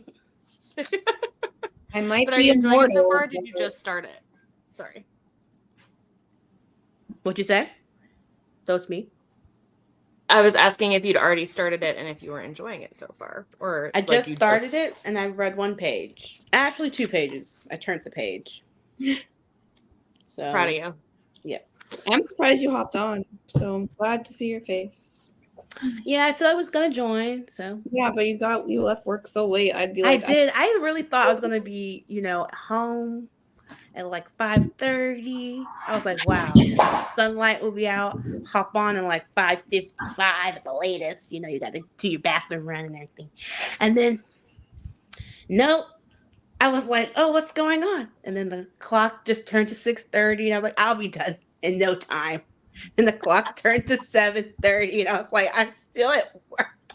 Terrible. Had lots to edit, but now I don't have to do it tomorrow. And that was what I didn't want to do. So It makes an easier Friday. Now you can fake work tomorrow. And I like, because we work from home on Fridays, so I was like, let me just do the bulk of it now. And there you go. Vibe. I like this vest. Oh, thank you. I got it from Cedar. I was literally just on, like, I get so many advertisements, and I've bought stuff from them before. In fact, Christina actually stole a pair of my pants that I bought from Cider. Rest in peace. Really? Yeah, it makes me mad sometimes because, like, she took a couple of my things when she came to New York, and I was like, they look so much better on her than they looked on me, which pissed me off. It happens all the time. Anyway, all that to say, I was just browsing, and I'm like, you telling me that did not help me stay. I have so many things in different carts. I was like waiting for my payday to hit. I was like, ooh, like I have to get some hair care products. I have that. Then I was like, well, I'm gonna be going to a wedding, so I need to like get some, let me just look at the outfit section. So then I did that. What else did I have I have an Ulta cart, a Sephora cart. No. At that point, just hit buy. No. No. You could just hit buy. I have things in that cart I should never buy, like ever. It's so expensive. It's something I think might smell good. I add it to the cart. I'm like, ooh, this very expensive perfume. Add to cart. I mean, that's a vibe, but I don't know if your bank account can handle that vibe. That's why I'll never hit go. Then when it's time to purchase, I make a new. It's a process, okay? I'm very indecisive. Can you not make like a little favorite list of like, I like this, and save it somewhere else that isn't in your cart? Yeah, put it on. But I need to know how much it costs at any given point. Like, is a running total somehow going to be half price? I mean, one day they might have deals. You never know. I just need to see the price in my head. So I add it in. So I'm like, ooh, Mm-hmm. I don't know. I also get a ton of Cider ads, and I've made carts and then fully abandoned them and never purchased a single thing. Some of their stuff is really Cider cute. has good sales, I would say. Is it decent quality? I've never known anybody who's purchased from them, so I didn't know if it was worth dealing with. Decent quality. I will say some of the stuff that I've bought, like I see it in the store on the site, and I'm like, oh, that's a cute top. But then when you put it on, I'm like, this does not. Yeah, like this I thought was going to be a little longer. It's more cracked. It's like there's always something that's like, not always, but there's sometimes something that's off about it. So anyway, I would say it's a worthy investment. But if you're a tall girly, don't get pants from there because they're probably not long enough. And if you're a busty girly, beware. Not you. Yeah, I like the sizes, but like the sizes don't go as high as they say. You know what I mean? Like, yeah, that's always as a plus size girl and a busty girl. It's always a worry of like, is that size a real size or is this? Like, so if you're at the top end, I would say it might. You just gotta look at the measurements. You know how we shop online. But I like the designs on there. I feel like they have such good, like, fun. Like, if I feel like being very fun, unique pieces. Yeah, if I feel like being grunge today, I can browse. I get a lot of like vintage inspired ads from them, like things that feel like a modern update on the 40s. Oh, well, I get so many different things from them. They have a lot. My other cart is Crocs. Okay. Do you own Crocs? Ooh. I own the non-Croc looking Crocs. I own the Crocs that look like normal shoes because they're really good for bad feet. Because I'm an old lady who has an orthopedist. I didn't even know they made a non-Croc looking Croc. So I didn't either. I want the sandal one. That's like it's like the crushed sandal. It looks so cute. Oh my gosh, it is the cutest shoes. It is such a cute sandal to me. But I don't know. I haven't bought it yet because every time I go to buy it, it's sold out. It's the pink one. I want the pink one, but I wouldn't mind another color. Black. They just launched a bunch of like espadrille looking shoes recently that I've been eyeing, like wedges that almost have like a raffia looking bottom, but they're made out of the rubber. Interesting. Also, you don't isn't like cider that just sandal? cheese? It's so cute. I do not like that. Do you mean okay? Wait, I can't show you because I can't. There are like different ones. Do you mean? There are Are you not able to show? I want it to screen? be. Or You mean like this strap in the style? back? Hold on. No, it's Okay. like Mega Crush Mega. Maybe it's like a thicker sole. Like, wait a sec. It's loading. Send me the link. I'll pull it up. Like this one? Oh god, that was It's such a glare. That was the one I kind of like. That one is cute. That's the one I like. okay. But That's like the best looking one I've seen. I am not a Crocs girl, so I was like, I'm not a Crocs girl either. I bought one pair. It was like a pandemic. It was like a COVID, like quarantine purchase. Like my whole group chat was like, Crocs are having a sale, and I was like, why not?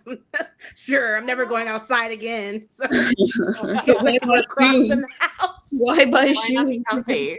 Why not buy the I have a trick ankle from an old injury, so I have a lot of problems with my ankle and my feet. So I have to go to a podiatrist, like an old person, and they just like blast cable news at full volume in a tiny waiting room, and I bring down the average age by at least 20 years. But he recommended Crocs and Vionics for good arch support and general overall comfort without them necessarily looking like orthopedic shoes. So Vionics I'm obsessed with. I have like 5 pair of Vionics.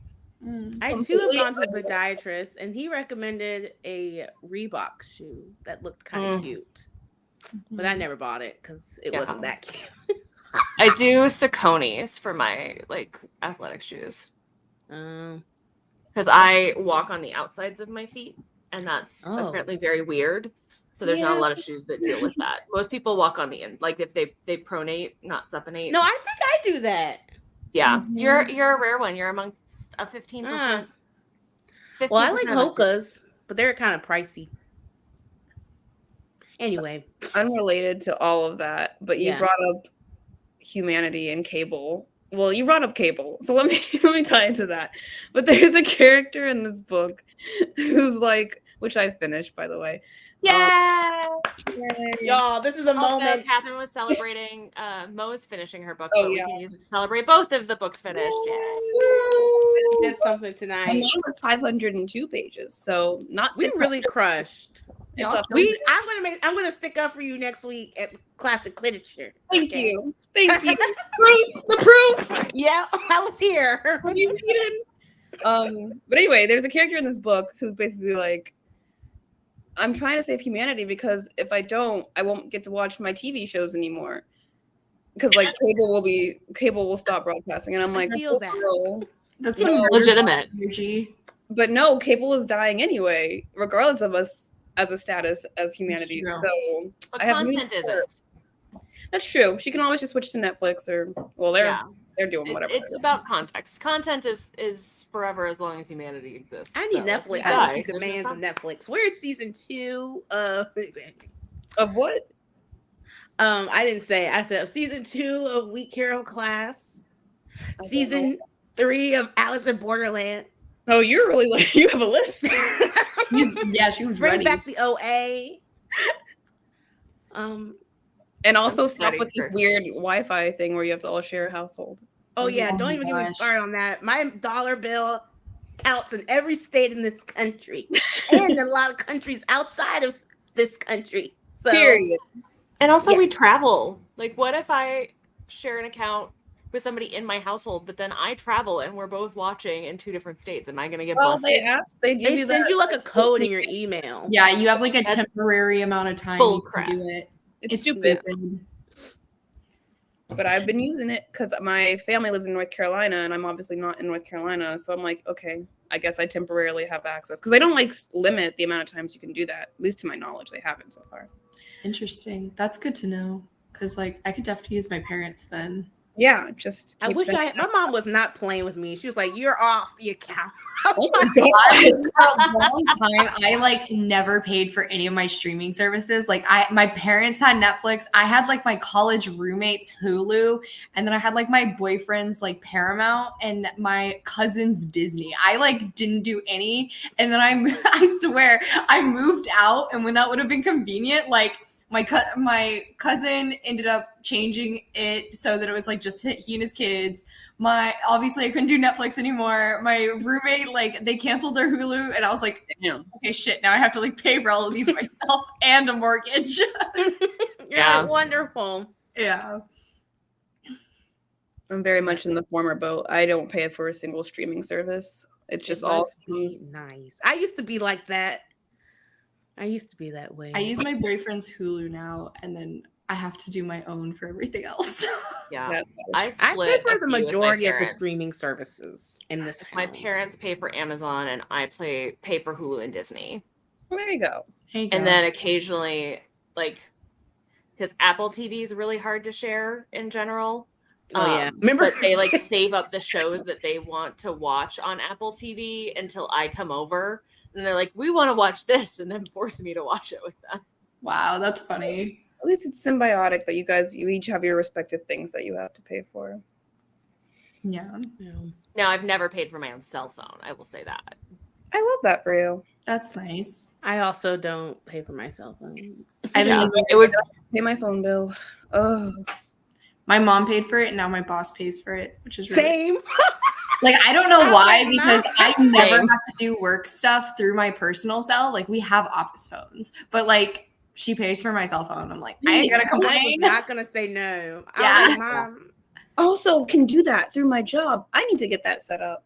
you There you do. go. Jayla. You really do, because No, you can buy a service with that. You can You buy gotta get them to pay for your phone, and then you gotta pay your taxes, Jayla. These are I the paid two things my we work taxes.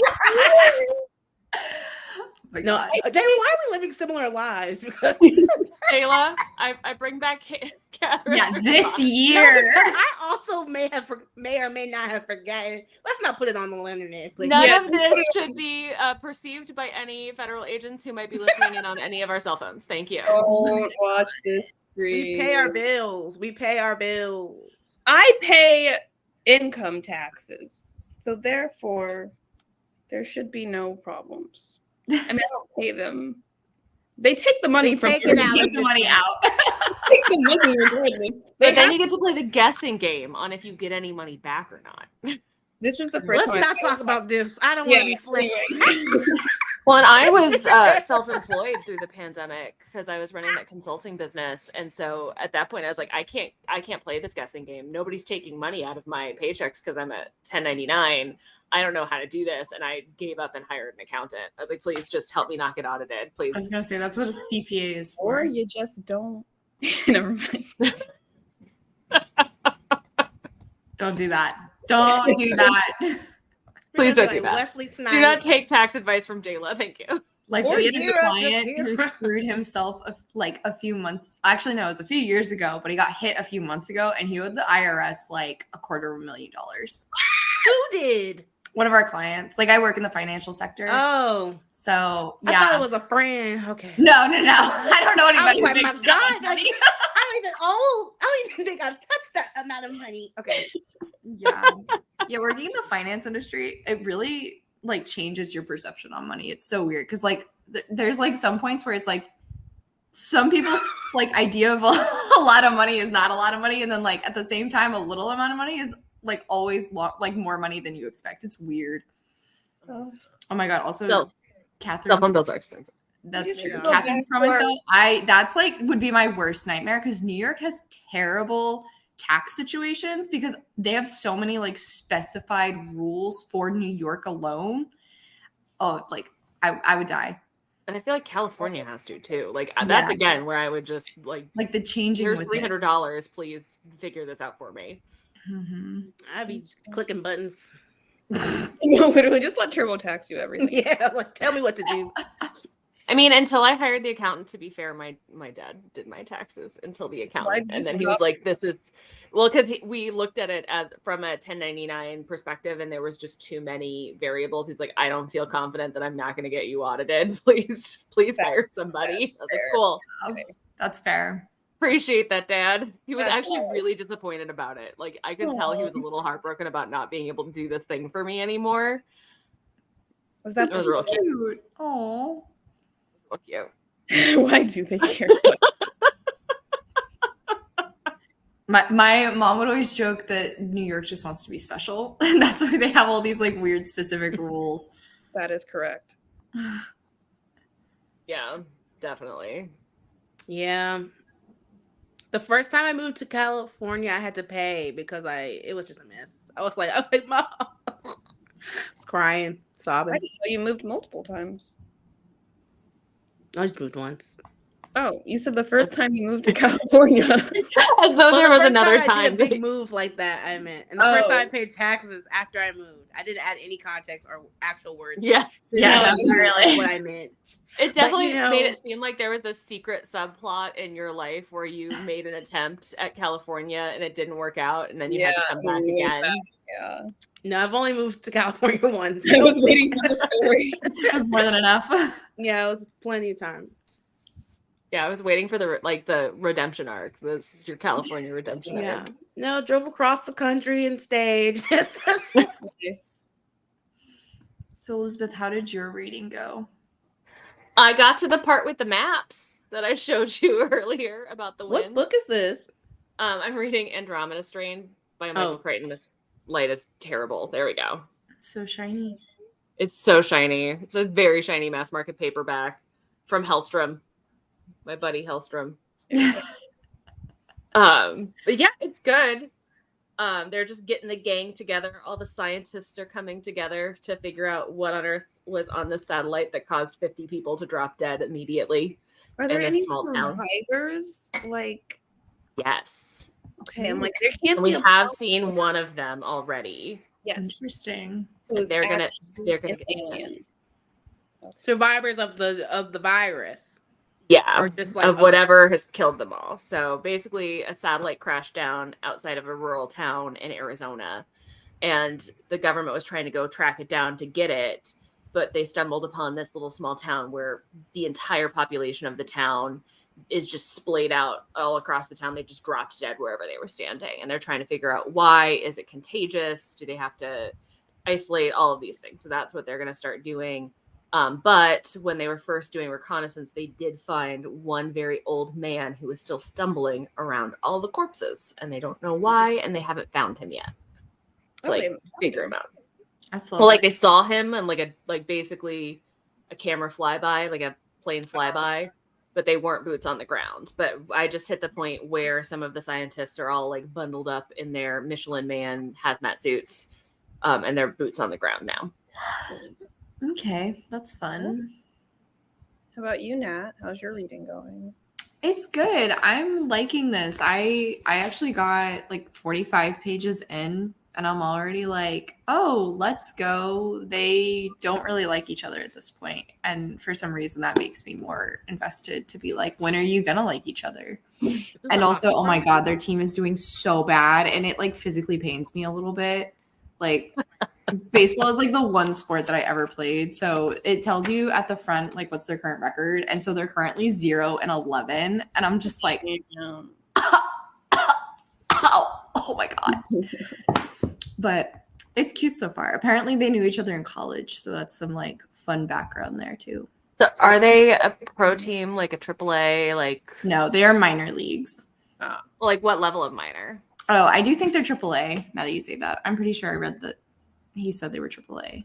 Like a legit feeder team and not the Savannah Bananas. Are these players? I don't follow minor what's league. The romance? Yes. Oh, okay. So sorry. So they're both players. Gene is trans and he is openly out. So he's like had to deal with a lot of bullshit, unfortunately. They both played for Stanford when they were in college. Luis was a little bit bigger, but is like hasn't officially made it into the major leagues. And then he had like a really bad car crash and kind of like dropped down again. And he just got traded to the team. And unfortunately, he took Gene's place on the field. So Gene's like was already kind of hesitant about him coming on because of like just weird vibes and stuff. And then now he's like even more pissed off because he's playing shortstop and sucking at it. And now Gene's playing second and also sucking at it by extension. So that's why they're losing so badly. Oh, no. And Obviously, obviously, problem with the coach. Well, yeah, like I don't even think we've met the coach actually. Now that you say that, like we've met the manager who's very Like invested. this seems like and some there's a bad captain. decisions from the leadership of this team. Yeah, like that was a comment in the part I was literally just reading where it's like it has this little part where it's the commentators like going camera angle throws me off where it's like the commentators going back and forth and they're talking about the fact like Luis isn't doing good in shortstop, but like Gene sucks in second. So would it really be good for them to switch or not? And that's like part of the whole thing. But yeah, I'm liking it so far. It already had one like good line. If I can get to the tab. Where it was like, his life has developed dozens of the kinds of oddities you could only collect in a place you've made your home. And it was like, oh, that was kind of sweet. How he's like so in his element on his team. Yeah. That's cute. Wait, What's it called? The Prospects. Okay. It's cute. I've heard like only positive things about it, and I'm already really digging it. So But she held it up. I told her I was at my local bookstore just browsing, and some random person came up to point out that book to me that I wasn't looking at to be like, you need to read this. This was really good. I love that, honestly. I would like suck that up if somebody did that to me. It was on Independent Bookseller Day, so there's just a bunch of us, and it's a friendly environment. That makes sense. That's cute. I love that. I attract extroverts, I think. So what did you pick up, Jayla? Oh, What you were expecting? I did pick up The Deep. I'm liking it. I've only read 20 pages, but it's definitely going to already be delivering on the gory, the body part, which I'm This excited. has got to be better than Alma Katsu's The Deep. That book made me so angry. You didn't like it? Yeah, it was supposed to be horror set around the Titanic, like as the Titanic was on the voyage and sinking. But it was literally just a historical fiction with like a little ghost story tacked on the very end. I remember this. This came out like 2022. I don't know. It made me really No, mad. her book set in a Japanese internment camp came out in 2020. Yeah, and she also has one about the Donner Party, which had intrigued me until I read The Deep. I want nothing to do with Alma Katsu. Oh, well, I still want to read The Hunger, whatever it's called. Yeah. So I'm intrigued by the Donner Party one. If you want to buddy read it, that might be the only way I do it. I was about to say I would be down for that because I'm intrigued. Well, there you go. What is the Donner Party? Cannibalism. Yeah. It was they I'll were read going that. to California. It's a true story, but they got caught in a snowstorm and they all had to eat each other. Mm-hmm. True story. Oh, in Donner, California. Like you could go there. Yep. Oh, not okay. Not what are you thinking of? The movie I watched, the one with the plane crash. Oh, Alive. Also a true story, but in South Yeah. America. Yeah, This that one was historical in North America. What movie? I want to watch this. Alive. It's on It's Netflix. called It's Alive. really good. With Ethan Hawke, little baby Ethan Hawke. Oh wait, no, I'm not talking about. I'm talking about the one on Netflix. Did they make a new Alive? There's It's a not called Alive. It's called Society of Snow. yeah. It's called. Okay. Was it the soccer team that went down in the Andes? Mm-hmm. Yeah, same story. That's the same. I was about to say, yeah, that's Well, the yeah, but that true was story. Same we were movie. talking about the same premise. thing because it happened in real life, but that's I didn't not the realize they movie made I a watched. version of the Alive story. As It's soon one of as the you said Ethan survivors. Hawke, I was like, no, wrong movie. Yeah, they had Ethan Hawke trying to play a South American soccer player. That is not the quite a Society of choice. Snow. When you said that, I wasn't thinking like one of the players. Oh, this is a Spanish movie. Yeah. Also, Okay. Caitlin Doney has a really good. It was nominated video for an about Oscar, about so let's Alive just- and the Donner Party. Keep the good vibes going. Okay. But yeah, I would be down. And then my favorite bad horror movie of all time is sort of based on the Donner Party. One time. Ooh, let me guess. So it was a part. It's called a party because they're a group of people. Like a group. Yeah, of they people, were not a like party. real party. Got it. I was just like, No, I don't no understand. partying involved. Like the Donner I know. Party is really chowing down. Yeah, It was no. quite sad. Did anyone here watch Puppet History? That was a show that Shane Madej he used to be for part of BuzzFeed, but I've seen a couple of them, but I didn't watch it regularly. I don't. I know what you're talking about, though. okay, well Puppet History, basically, if anyone doesn't know, is just like this dude who does puppet stuff, and that does not clarify anything. That doesn't sound good. No, he uses a puppet to tell history to two people, and it's a fun little way of just learning about history, but it's very comedic, even though the stuff that they're covering is very like dark and tragic. And it's very funny, and I would highly recommend the Donner Party episode if you wanted to check I that didn't out. realize we did a Donner Party episode. I'd watch that. No, Donner I know Party with people from puppets. BuzzFeed that do the weird stuff. BuzzFeed Oh, the ones who Unsolved. just got in a lot of like flack from their fan base by trying to take all their content to a third-party platform and charge a subscription fee for it. I was literally talking about that at my book club earlier today. Wait, what happened? They made a big announcement about how they had outgrown YouTube. They wanted to have higher quality videos, and so they were going to premiere each season of their shows on YouTube, but everything else was going to be locked behind a paywall on their own streaming platform for $5.99 a month. And they already have a Patreon with like thousands of members. Yeah, which And so then they just, rolled this out, and shocker, people weren't happy. it was so ridiculous. Like I really don't understand what their thought process was with that. They had to Why walk didn't it they all just sell back. it to a streaming service instead of making their own? Nobody wanted it because they've got like 24 people working for them too. Like they've massively like pumped up their team. Yeah, like But and now like, they I can't thought I afford saw their them content. on a streaming service. well, like BuzzFeed Unsolved itself, like the old school Oh. ones are on like Hulu. I think you can watch maybe them that's on what I there. was watching, But But not this like version of their non. but not the BuzzFeed. unsolved group. yeah, like it's the same guys doing the same thing, but it's like not at BuzzFeed anymore. So like they don't have that. What's the name of their group now? I can't remember it.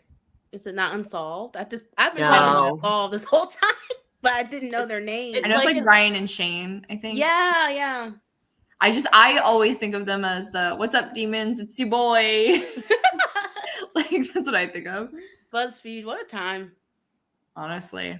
Like all I keep thinking about is all the videos that are now like these YouTubers ruined their careers. Oh my god. Yeah. I mean, that And one girl is going strong. the Try Guys also they had their scandal. That was Oh yeah, that Yeah. was such a fun time on the internet. that was wild. Honestly. I always hated Ned. It was really fun for everybody to hate Ned I was together. like, what is this drama?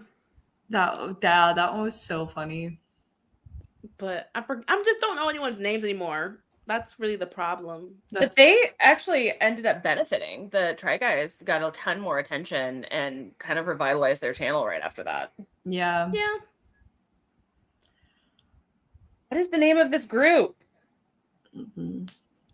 What group? They do Worth It too. Oh, First We Feast. Is that them? I think it's them. No. Worth it. That's Try Guys, I thought. No, I don't think so. I can literally hear the words worth it. It was one of the guys from Worth It is part of this group.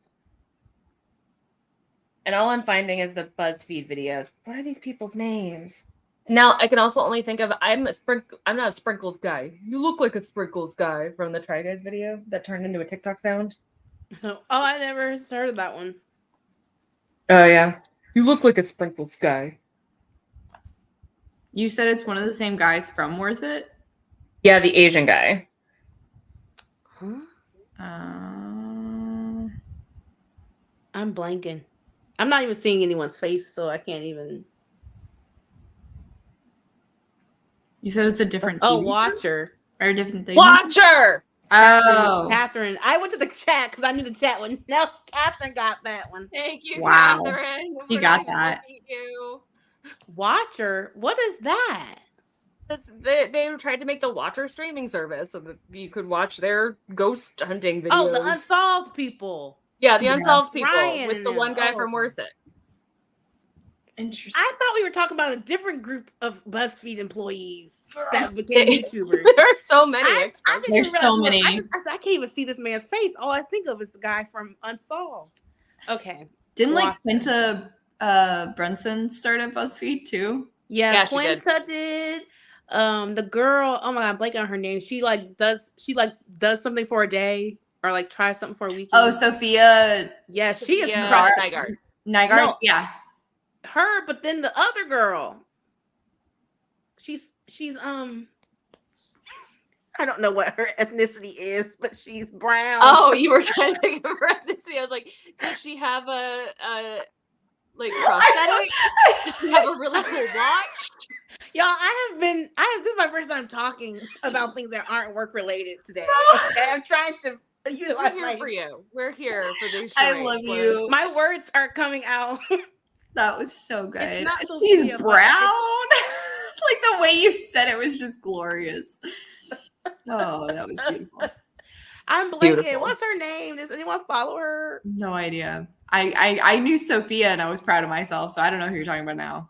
And then Oh my there's God. Kristen and She Jen. does the marine, she does the marine workouts. She does stuff for a day. Yeah, I'm not watching anybody doing marine work. But she does everything. She'll sail a boat. She'll I don't know, build a house. I don't know how much house you'd build in a day, but that's impressive. It's not a day. She does someone's job for a certain amount of time. She'll be like, I trained as a prima ballerina. No, Feels like the Try Guys with a vagina. maybe it's Sophia and I'm just blanking. No, Sophia definitely did not train as a Marine. She likes to mix makeup. She's short. She has brown hair. I'm going to YouTube. I'll be back. Alicia? Who? Alicia? Is that her name? That might be it. What's her last name? I have no idea. Okay, hold on. That was The the last name- podcast on the left has a 2-part episode about the Donner Party, and the Gilmore Girls also make several Donner Party references, apparently. How I learned about it is from the movie Patch Adams, because he makes a joke about it with the skeleton that they have in class. I don't know how I learned about it. I feel like I always have known about it. I don't know. Morbid kid. But Ravenous, which came out in 1999, has a whole Donner Party subplot mixed with Wendigo legend. Oh yeah, I know that movie. Terrible.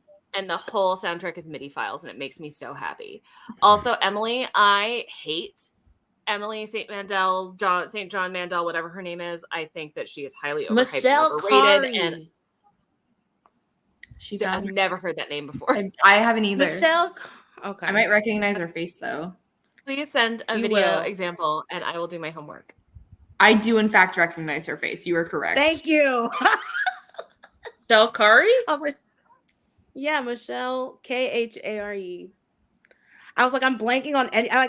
Anything I knew about her biography. I know. I couldn't even remember her name. Oh, I've seen her in a Try Guys video. That's the only reason I know her. Okay. Yeah, she She's was also at BuzzFeed. I don't Yeah. think I knew she had her own YouTube channel though, honestly. She's crushing it. Good for her.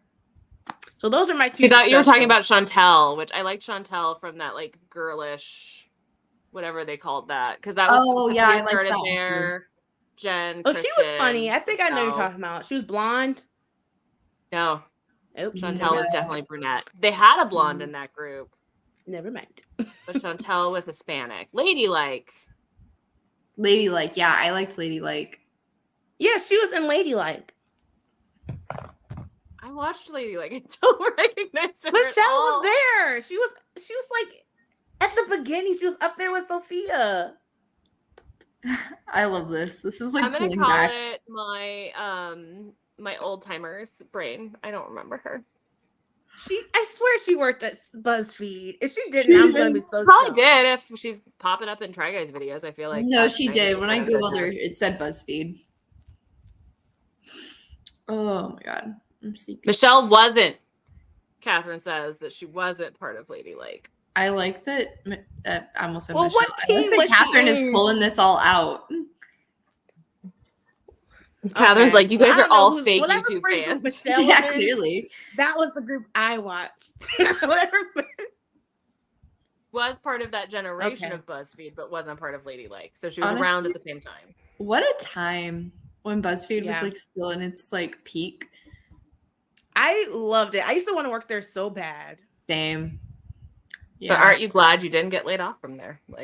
Yeah. So many of them. And now it's just a cesspool of ridiculousness. Yeah. Anytime I see a funny Ask Reddit, I always see people commenting being like, ha, nice try, BuzzFeed.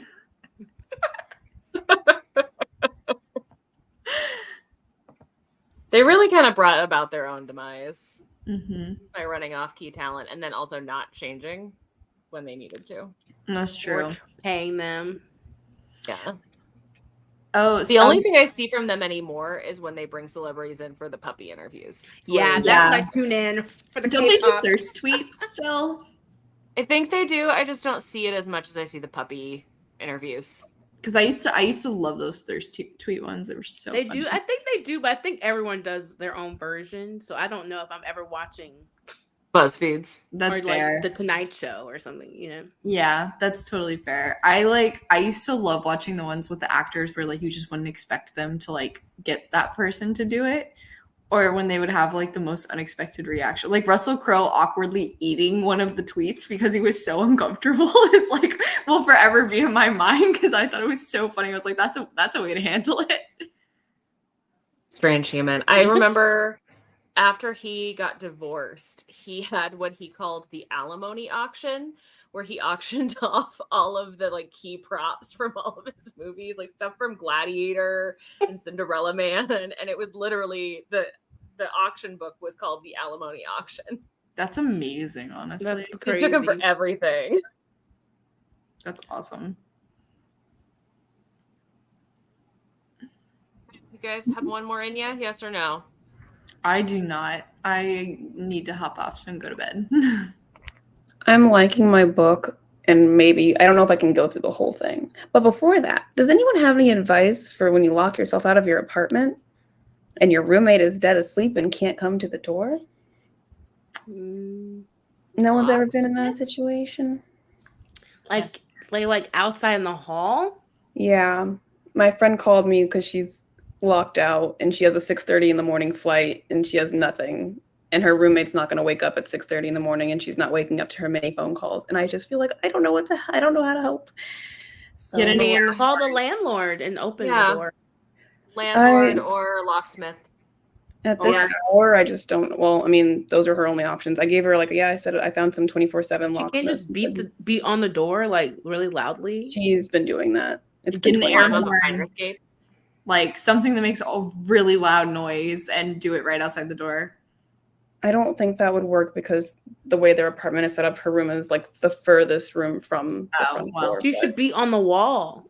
That's wild, though. That's impressive that that person can sleep. I guess there might be another It's apartment. scary.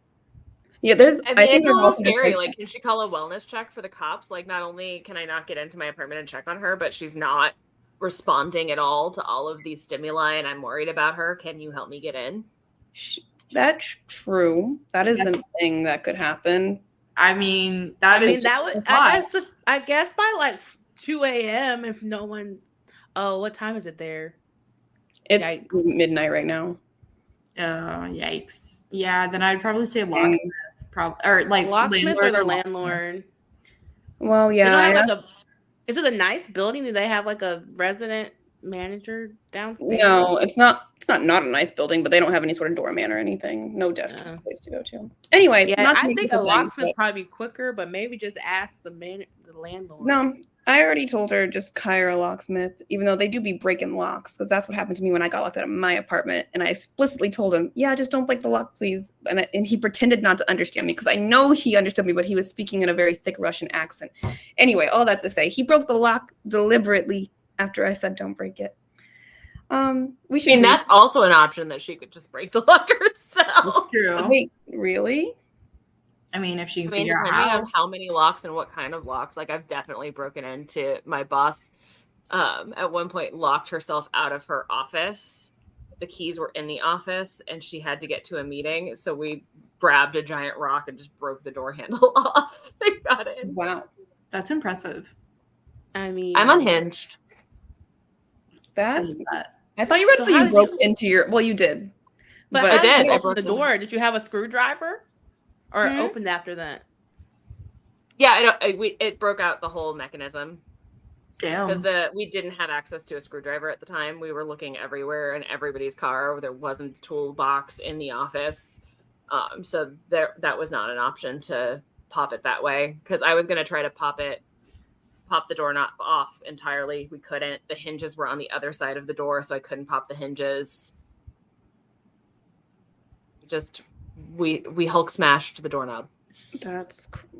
Wow. I mean, if I've had the doorknob fall off and I just like use a screwdriver and open it, but like it's never been locked, so I don't know how to like unlock it. It's also like you're not in your home, so you don't have any of the things that you could use to jimmy anything. You're stuck in a hallway with no resources, so she'll be okay. She has friends she can go stay at their house. It was just mostly the flight thing where she's like, I need to be at the airport. So she'll just have to get a different flight. That's very sad. But sorry to derail. We can definitely. So she's already given up.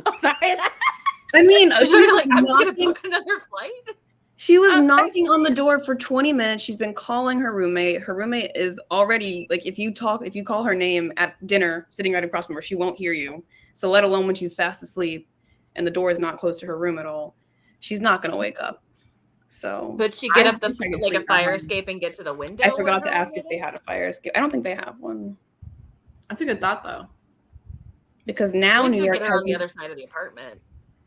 Even if it's just like a window she could climb in through, that's the solution to the problem. But I just saw this one TikTok where this girl was like, it sent me over the edge. She said, "Hi everyone, I'm sitting outside my apartment, locked out of my apartment." She says, "Not because I forgot my keys. No, it's because as I was leaving, I dropped my keys and my door locks automatically." And you're thinking, oh, just take the keys off the keychain and then you can unlock the door. No, because the reason I'm stuck here is because the 2 keys I need to unlock the door are the ones stuck inside of the door. No. And then she's just showing this keychain.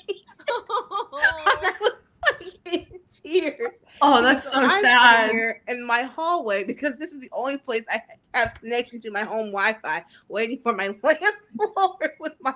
She was like, I was literally leaving for work, and I was like, that is so funny to me.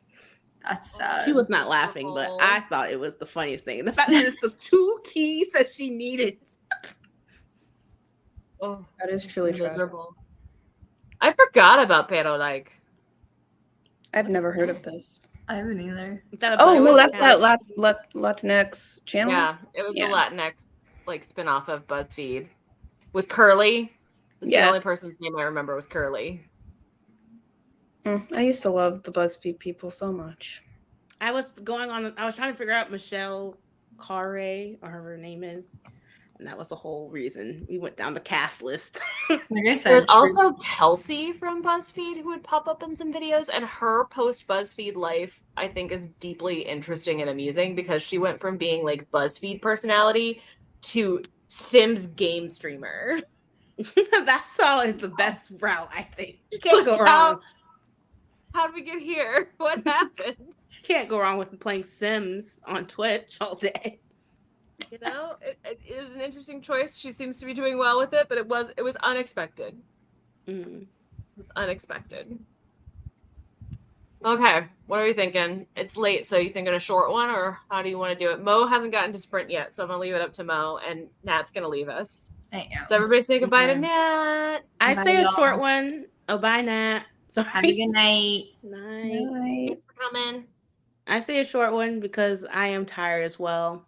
But I do need to read. If you don't want to sprint, we don't have to. But no, I should figured read you for should have one. I should read for at least 30 minutes. Okay, we'll do to. Yeah. 30 or 45. 30. Okay, because it sounded like you were about to tell us 45, and I was like, I don't know if I can. No. I'm down to try if you want to. No. That'll be to the top of the hour. Don't worry, Jayla. If you fall asleep, I'll turn your camera off. I'm in an upright position. It's not possible this time. Unless I fall asleep like this.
Monique.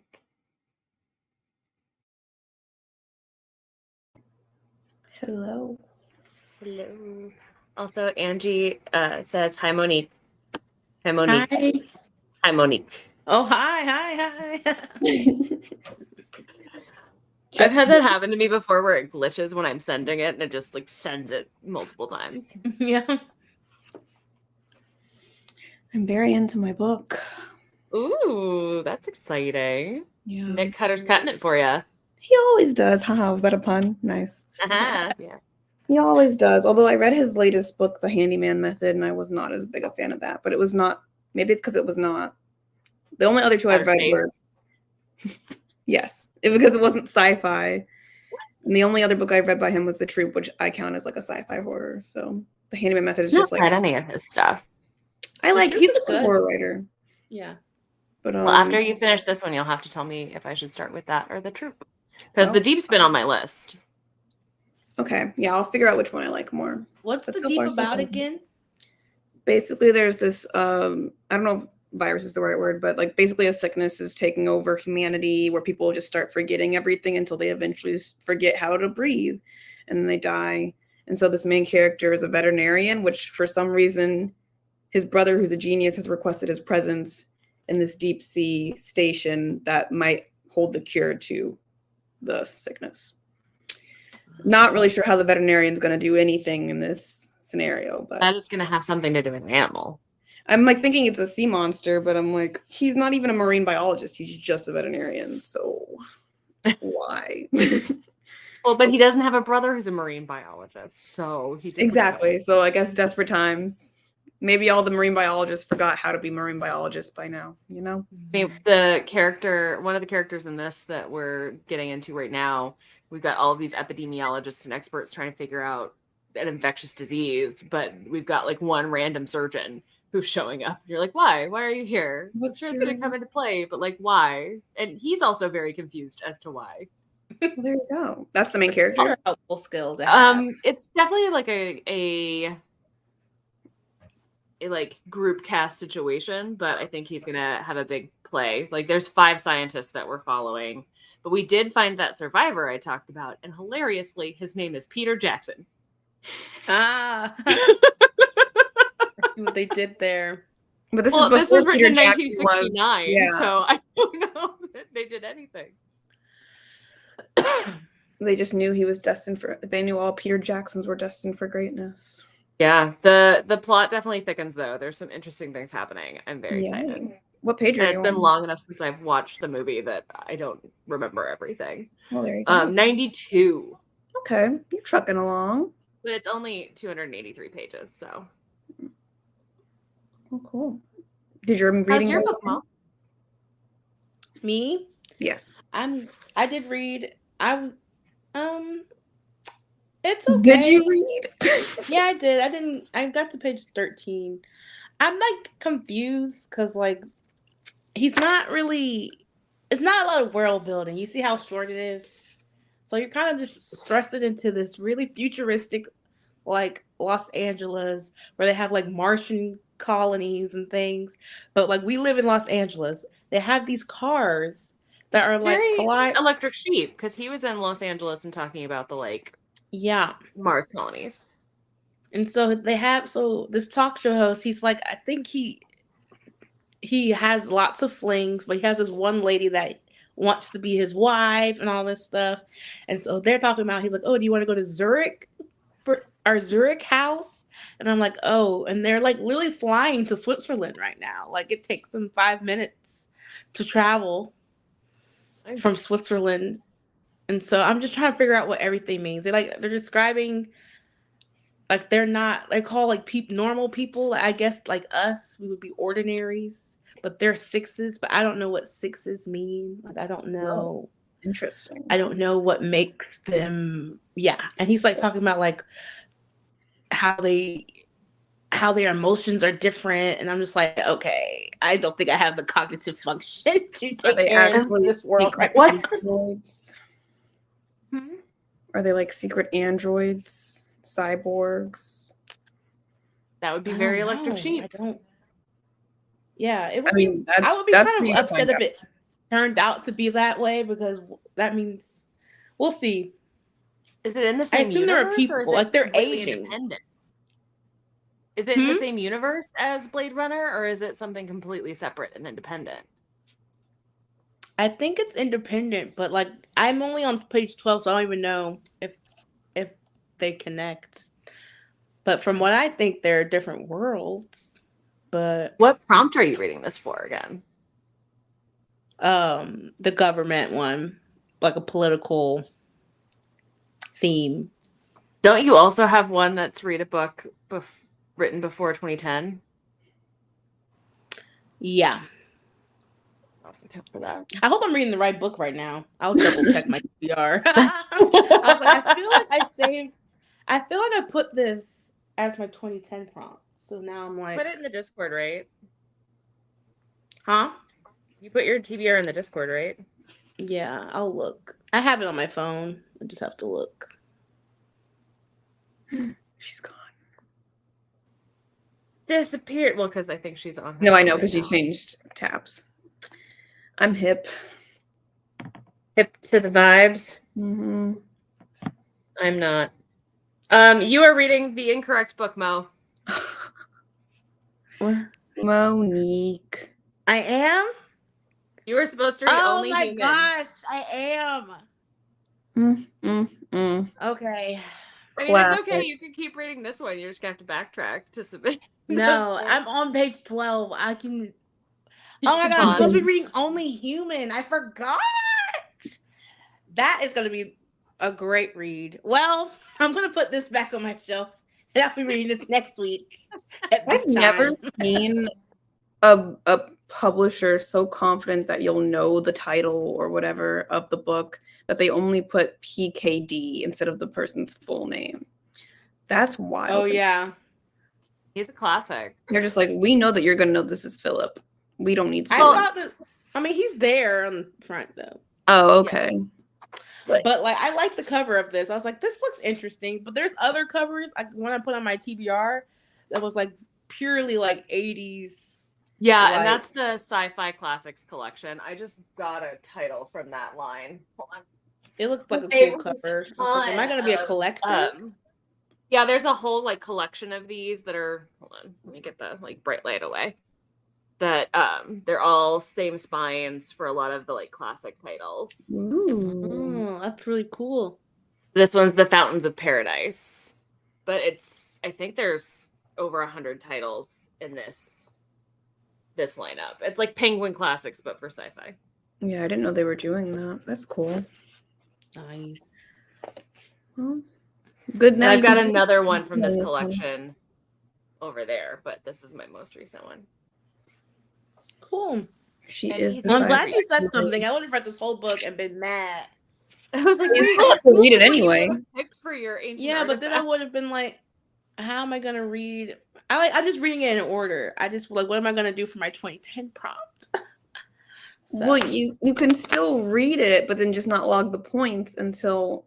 I know, but I'm doing it in order. I respect that. I also want to respect the order. Otherwise, I would have finished the Micaiah Johnson book I'm reading already. Ooh, I made that Angie my third. is reading the Martian Chronicles for her ancient artifact, and that was written in 1949. I loved the Martian Chronicles. It's by Ray Bradbury, the same guy who wrote Fahrenheit. Not 41, 911, 51. 41. Whatever the 51, numbers yes. are. Yeah, whatever the numbers are. But he wrote that book and a few others. The Martian Chronicles is just as a fair warning, Angie, because I think some people go in without this knowledge. It is a collection of short stories that all take place around like Mars colonization. So some of the stories are a little disjointed, and that can be kind of off-putting for folks if you're not prepared for it, if you're not prepped for it. But I loved it. And there's a mini series that they did in like the 60s with some pretty famous folks that was really fun. If you enjoyed the book, you might enjoy the mini series. Nice. Maybe I did like Ray Bradbury. Yep. 451. Okay, great. Cool. Yeah, that one's a good one. Something Wicked This Way Comes is also a really good Ray Bradbury book. Highly recommend. Nice. He had an interesting brain, that Ray Bradbury. Sure Yeah. did. Well, So what's your next prompt, Jayla? the one that I'm reading the deep for, or No, the next, like what's gonna be after? the next one is read a book with a climate crisis in it, I think. And that's why I'm trying to read Those Beyond the Wall for that one. Oh yeah. Which initially I was going to read that Rebecca Roanhorse book. That's Trail of Lightning. The lightning, something lightning. Yeah, Trail of Lightning. But then I was like, well, it's Rebecca Roanhorse, and I know that's going to be 5 stars, so I put that as my 5-star prediction. Smart. My move. sci-fi fantasy book club read that fairly Oh, no. recently. Oh no! But it was a month that I couldn't join, so I never. So you enjoyed didn't. it. Okay, but They loved it though. They loved it. Okay, I thought you were about to say, and they hated it, and they shat on it, and I haven't gotten No. to read it, so I don't know. Let but- me at him. Yeah, no, like That I was would pull me absolutely back. The month that they decided to read Light Lark. That was the month where we all just shat on the book. It was bad. Yeah, it's funny how much like really good marketing backed that book, and then everyone who read it hated it. But yet it's still a bestseller. So I made it everyone about had bought halfway it through pre-order. and then asked Everyone Kindle for a grabbed it. refund. wait, what? I got about half. I got to less than halfway. I bought it on sale on Kindle because there was such a long wait at the library for it, and I didn't want to buy. I didn't want to physically own it, and I got a refund from Kindle because it was How that bad. do we refund at Kindle? Like, what do you push the Like button? return the book. If you don't get far enough into it, you can just return the book. I wonder if people Oh, read the second book. and you get money back? I did not give Alex Astor a dime. I took my money back. As you should. It's your money. Bad. She should feel bad. Did you Yeah, I ever don't think watch it's ever- that the twins who did The Matrix did this movie with Sean Bean and Eddie Redmayne and Mila Kunis called Jupiter Ascending. And it Oh, was yeah. like Oh. the worst YA book you can imagine being turned into a movie, only there wasn't a YA book to back it up. Yeah, that was a weird Light Lark movie. felt like that. Oh, I yeah, I've asked heard bad things. Christine. That's something Christine would make me watch, but she somehow missed that. She said, "No, I didn't want to look. It didn't look good." I was like, "Of all the movies we've seen, this cast." But yeah, Honestly, like it's worth it for how unhinged it is. Like it's a fun bad time. Sean Bean plays a like hybrid bee human person, and Channing Tatum's half wolf. And Eddie Redmayne stays at like level 13 intensity the whole time. There's never a quiet moment with Eddie Redmayne. He is at full intensity the whole movie. But did Sean Bean die in this one? he always dies. Well, he That's what this is either is fun. always dies or is bad. Like he's sometimes evil and doesn't die. But in this movie, you get red herrings of him being both evil and dying, and neither of them are true. Wow. He Wow. survives and is a good guy. It was really shocking. That makes me want to watch it, honestly, just for that one And it's rare sci-fi. time. There If you go. haven't Maybe read that the will be what we sci-fi watch. Navigator prompt. It's a sci-fi movie, technically. Yeah. There you go. It's glowing recommendation. unhinged. Watch this bad movie. Watch this terrible movie. It's terrible. Did you ever see Sucker Punch? Yes. That's the Okay. first time I ever remember seeing Oscar Isaacs. Ah. Oh, he is in that. Yeah. You're I right. haven't That watched was it yet, but I watched. If you guys know who Mike's Mike is, I watched his like deep diving into Sucker Punch. He's a very funny YouTuber, and it made me really respect. Like when I saw the trailer for it when I was younger, I was like, "This is a weird movie that's probably just an objectify woman, and I don't need to spend money on this." I also was probably too young to see it at the time. But now I know that it's actually so layered and it's so important. It's actually a very feminist film from Mr. Zack Snyder. It is. It So I really is. want to watch it now. I have to find it on streaming somewhere. I'm sure Yeah. it's somewhere. Also, I think I have to Oscar pay Isaacs for very it, which is the attractive in bummer. it. Wait, what? You'll bootleg it for me? Oscar Isaacs is very attractive in it. That's what I was saying. What is he not attractive in? I've never seen him not I attractive. don't think I appreciated him, so I might have to also rewatch this because I'm Okay. not seeing him in my head. Like I don't even see his face. Oh, he was a wee bitty baby, little baby Wee Oscar baby. Isaacs. Or as my mother, she was trying to, she's a senior, she's in her 70s. She was trying to tell me she wanted to watch Moon Knight, but she couldn't remember Moon Knight. She couldn't remember what she was trying to describe. And she's like, I want to watch that new TV show from Marvel. The one, it has Daddy Dune in it. Daddy Dune. She didn't know what she was saying, that the He's daddy like Gen connotation. Z. She just knew he played the dad in Dune. And now in my brain, he's just Daddy Dune for eternity. Fine with me. And I think Daddy everyone will Dune. know exactly what you're talking about when you say that. So she knew what she was doing. She didn't realize what she was hitting on, but she really, really hit on something. Daddy Dune. Daddy Dune. He was also really good at Moon Knight. If you didn't watch that one was very interesting. I did not watch that. Because Moon Knight is very deep into the Egyptian pantheon. So you get a lot of really interesting Egyptian god appearances and stuff. He did a really good job with it. Oh, it's a TV series. There's only 6 or 8 episodes. And I don't have Disney Plus, so I'm automatically blocked. But anyway, well, I'm gonna head to bed. Mo's talking to herself. Oh. See, she won't stop talking to me. I'm sorry. She came busting through Hi, the door. Christine. Hi, Christine. Christine, do you want to say hi? You don't have to. What if she said no? Okay, if you don't love us, Christine, that's fine. She said no. Hey, Hello. Christine. Hello. Damn. I had to take off my sweatshirt because I was dying of a heat stroke. She just So- came in on 1,000 and I felt it by how the I really door was. opened. Yeah. I can I tell felt with the it. stance right I now. don't Yeah. think you realize how quickly I hit mute on. I just, You guys know that little Big Bird? You know what I mean? When Big Bird busts through the door, that was me. Yes. no, that Not I felt standing That in was the doorway. literally me. And I came through talking too. I was like, I was like, Christine. and Monique's like, I'm sprinting. And I was like, Knowing oh. You might still be on a live stream also. It's just funny because she's on her cell phone and it's on a tripod so I didn't understand. I thought she was on the phone with her mom. Hey, girl. Bree! Bree. Hello. Hello. Did you show everybody your outfit? We Yeah, talked. we Yeah, we talked complimented it. Yeah, we shopping. complimented the outfit. It's super Yeah, cute. it's so cute. It's so cute. A She little bit. just popped it out a week ago. I was like, ooh. And Andrew This says is hi, fun. Christine. Hello, Angie. I was telling them about how you stole some of my cider clothes. I did. It's really funny because I am not the shape of Jayla, you know? You're very different shapes, and yet those So pants look way better Sisterhood on of the Traveling Pants. it really is. For some Magic. reason, they were like, let's make a pair of small cider pants fit a curvy, short-legged woman. But they And also I said, didn't. challenge accepted. So But they also didn't fit and- me the way they didn't fit me right. So it only makes sense that Yeah. they would be better. Yeah. yeah, It'd be it's weirder really if they fit crazy. you both beautifully. Yes. Oh yeah. Well, then we really would would be- have to be Sisterhood of Traveling Yeah. Pants. Yeah. Yeah.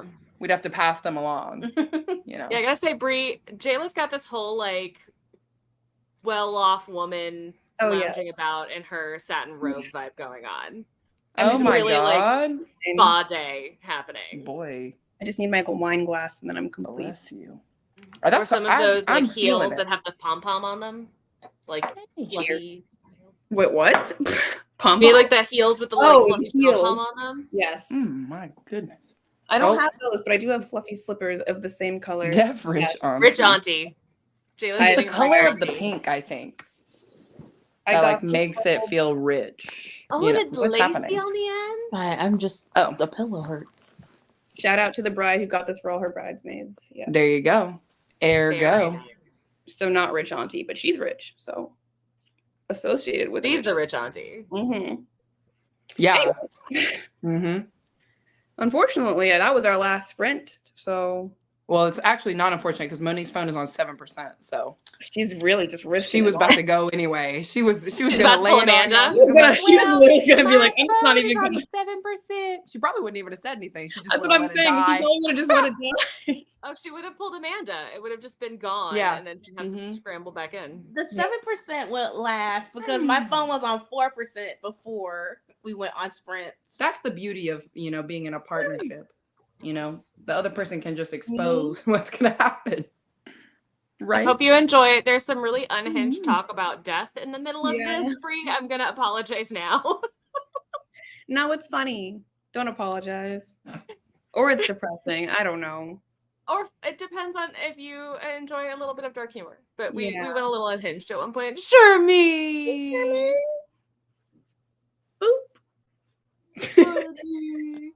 Oh, hon, you should come say hi to your fellow black cat friend. He's like, no, I'm gonna sleep on the other side of the couch, lady. What are you talking about? He looks so Yeah. cozy. That's how it goes. Great friend. Little fluffy boy. Oh, love unhinged. Yeah, enjoy. You made dead mama jokes. Oh, I need more context for that. What's their context is Because there? honestly, kind of Like, respect whose it. mom? Who's? Okay, true. Was it an insult? Was it a? Yeah, we need the story time, Brie. Yeah. Oh, Angie's enjoying the late night. Oh my gosh, Brie, I'm so sorry. That makes it even more. I don't need any more context, I guess. Yeah. I'm so sorry for your I'm loss. sorry to hear that, but Sorry to I hear understand that. that. But you I would also lay understand upon grief. comedy is a very great coping mechanism for me personally. So Dark humor.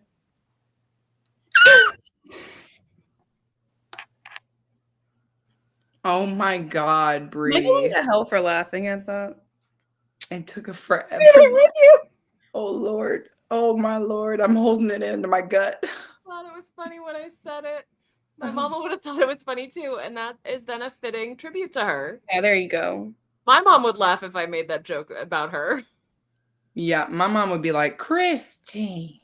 My mom would be like, "You called me a B word," and that would Yeah, that's exactly then I what would my be mom- haunted. But other than that, she might have found it a little funny. No, you should for sure laugh because it is funny. Yeah, it is. You're funny, and I'm glad you're finding ways to. Okay, cope well, with it. none of our jokes from earlier were that were on that level. So maybe now you'll be disappointed. I was mostly just joke. Well, we did talk about like how we wanted to be interred, like what we wanted done to our bodies after we died. So that was a little. I now have to go But research. I was cracking jokes about Michael Crichton being dead because Jayla was trying to convince me to be Michael Crichton. I was trying to make her impersonate him, and then I was like, "Wait, is he dead?" Yeah, I Wait, got like used, the writer of Jurassic Park, used- right? That's what we're Yeah, talking I got a she's used reading a copy drama. of this trade paperback, and it has the person's, like the old owner's full names and addresses in it. She's like, you should write them a letter and pretend to be Michael Crichton and tell them how disappointed you are that they got rid of your book. I was like, no, he's real dead. Like he died of cancer at least more than 10 years ago. That like was he's it. dead. It was the cancer thing. But still, I feel like there's an opportunity there. No, it's no opportunity. I am having a Jimmy Neutron moment. See? The bad- I feel like this would be a fun reader dare. Like, I'm just saying. to Some send random mail. people. Yeah, to just send a handwritten letter. But the A sad thing lovely is handwritten letter. you'll probably I never know. Like either they ignore it or they don't live there anymore, or like You never know until Or you they're try, dead. and that's I the whole do not point of reader support- I dare. made a comment like, what happens if they both died in like some horrific accident and now I'm sending a letter to their Why son would and it he's be like a horrific traumatized by it? accident? Maybe the son would want their copy of the book. Well, how would they have both died at the same time if it wasn't some sort of horrific accident? From a broken heart. Okay. Isn't the Notebook, Jayla? This doesn't happen. It could. She's like, I'm in my rich auntie robe. It can be any She's romance. living I her want. Nicholas Sparks life. I wanted to be placed in the woods for forensic research. They do that actually pretty near me, and one of my cousins has signed up to do this. But they're not taking any dead bodies at this time. One near you, but there's others, so you might check it out. But my cousin who's in Tennessee is her body dispensation is to a body farm like this. So it's where they have forensic schools. So they have what they call body farms, and they put bodies in different situations and watch like how they decompose or how animals react, so that people can understand, the students can understand the signs of how long a body's been there. And that's how people on like NCIS learn all of their skills, is through I used to wanna donated do that bodies. job. So them animals are eating them bodies. That's what you're saying. The coyotes. Yes, some of them. The Some of them get coyotes. cages over them so that they can't be eaten. But that's when I talked about human composting, which is what I would like to have done with my body, but it's not legal in my state yet. They actually tested the technique at body farms to make sure that they could perfect it before they started rolling it out and getting I into want to be a legislation. tree. We talked I want to about be dirt. Yeah, I want to be dirt. Yeah, I don't know if I want to be in a box. That's for sure. I'm not ever gonna die, so I don't have any. Yes, Rich Auntie, we know. So Are I'm you not doing the really- Cairo sleep? Oh, well, Cairo. here, Angie's saying that your theory could be true, that they could have died in close succession. Yes, maybe I'm not the sorry same for that. day. That must have been a really miserable month for you, Angie. Yeah. Oh, Ooh. these are so cool. Are they like the oven crepes? Or one of the big, beautifully decorated crepes? So the oven crepes are also really fascinating. That's where you want to be. It's a 12-person crypt. Fancy. That's I feel like I remember you saying this, Brie. Like you have That's your whole super family history is just so great. Mm-hmm. and of course it's a Is new that? one. I mean, if it's not too much information, is that currently where your mom was? Does she get in the crypt? Like, what family's in the crypt? I'm curious. I find the crypt really fascinating. I've never thought about like there's a capacity also. Right. So Yeah. some people aren't going to get to go in the crypt, and that's kind of sad. Yeah. But anyway, we came back Nikki to must be done with her sprints. She's coming. Hello. You guys got a lot of good time in though. It looks like Yeah, it's 5 they do, hours like- long. Yeah. So yeah, they do like under a tarp, shallow grave, in water. Also, like they test What? out all the different ways, and so let students figure out how they can tell how long you've been dead and how long you've been there. That's great. That Honestly, is- science. For fans of true crime, it's really fascinating. Yeah. Oh yeah, this has been on my list, Brie. Never heard of this. Interesting. I actually have a bunch of What's books the about name? death that I've been wanting to do a Sherman, you are reading literally not blog the name. about. See, we got another robe lover. Thank you. Everybody's vibing with the rich auntie I'm look. trying to like get it in frame while also doing things, and it's not working. But oh well. The New Orleans crypts are beautiful. Well, Oh, that's sweet. We get to have her near your heart. Yeah, the oven crypts are so fascinating. I haven't seen the more modern ones, but they're so cool. There's actually a really, if you're interested, Brie, we've been talking about Caitlin Doty, who's also a YouTuber and an author, who talks about death. She's a mortician. She has a whole video about oven crypts that was really well done and really interesting, and like the crypt culture of New Orleans. It is beautiful, Nikki. You are correct. I love it. Well, Yeah, it's really interesting. So her YouTube channel is called Ask a Mortician. And if you look up Ask a Mortician and Crypt, I'm sure you will find it. She's also got some really interesting ones about all sorts of things like the Titanic and Starvation Heights and Donner Party, which we talked about earlier tonight too. But one of the ones that I think is really fascinating for horror lovers and like book girlies, she has one about the American vampire craze, and it's links to modern vampire like fiction.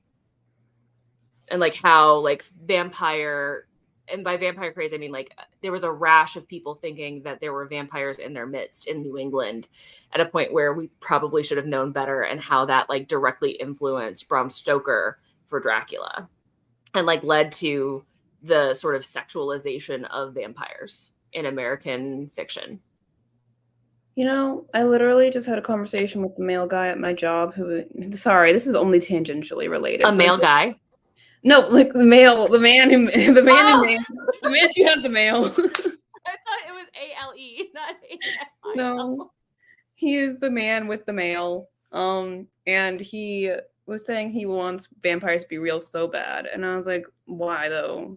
Like, what would you do with a vampire? Like,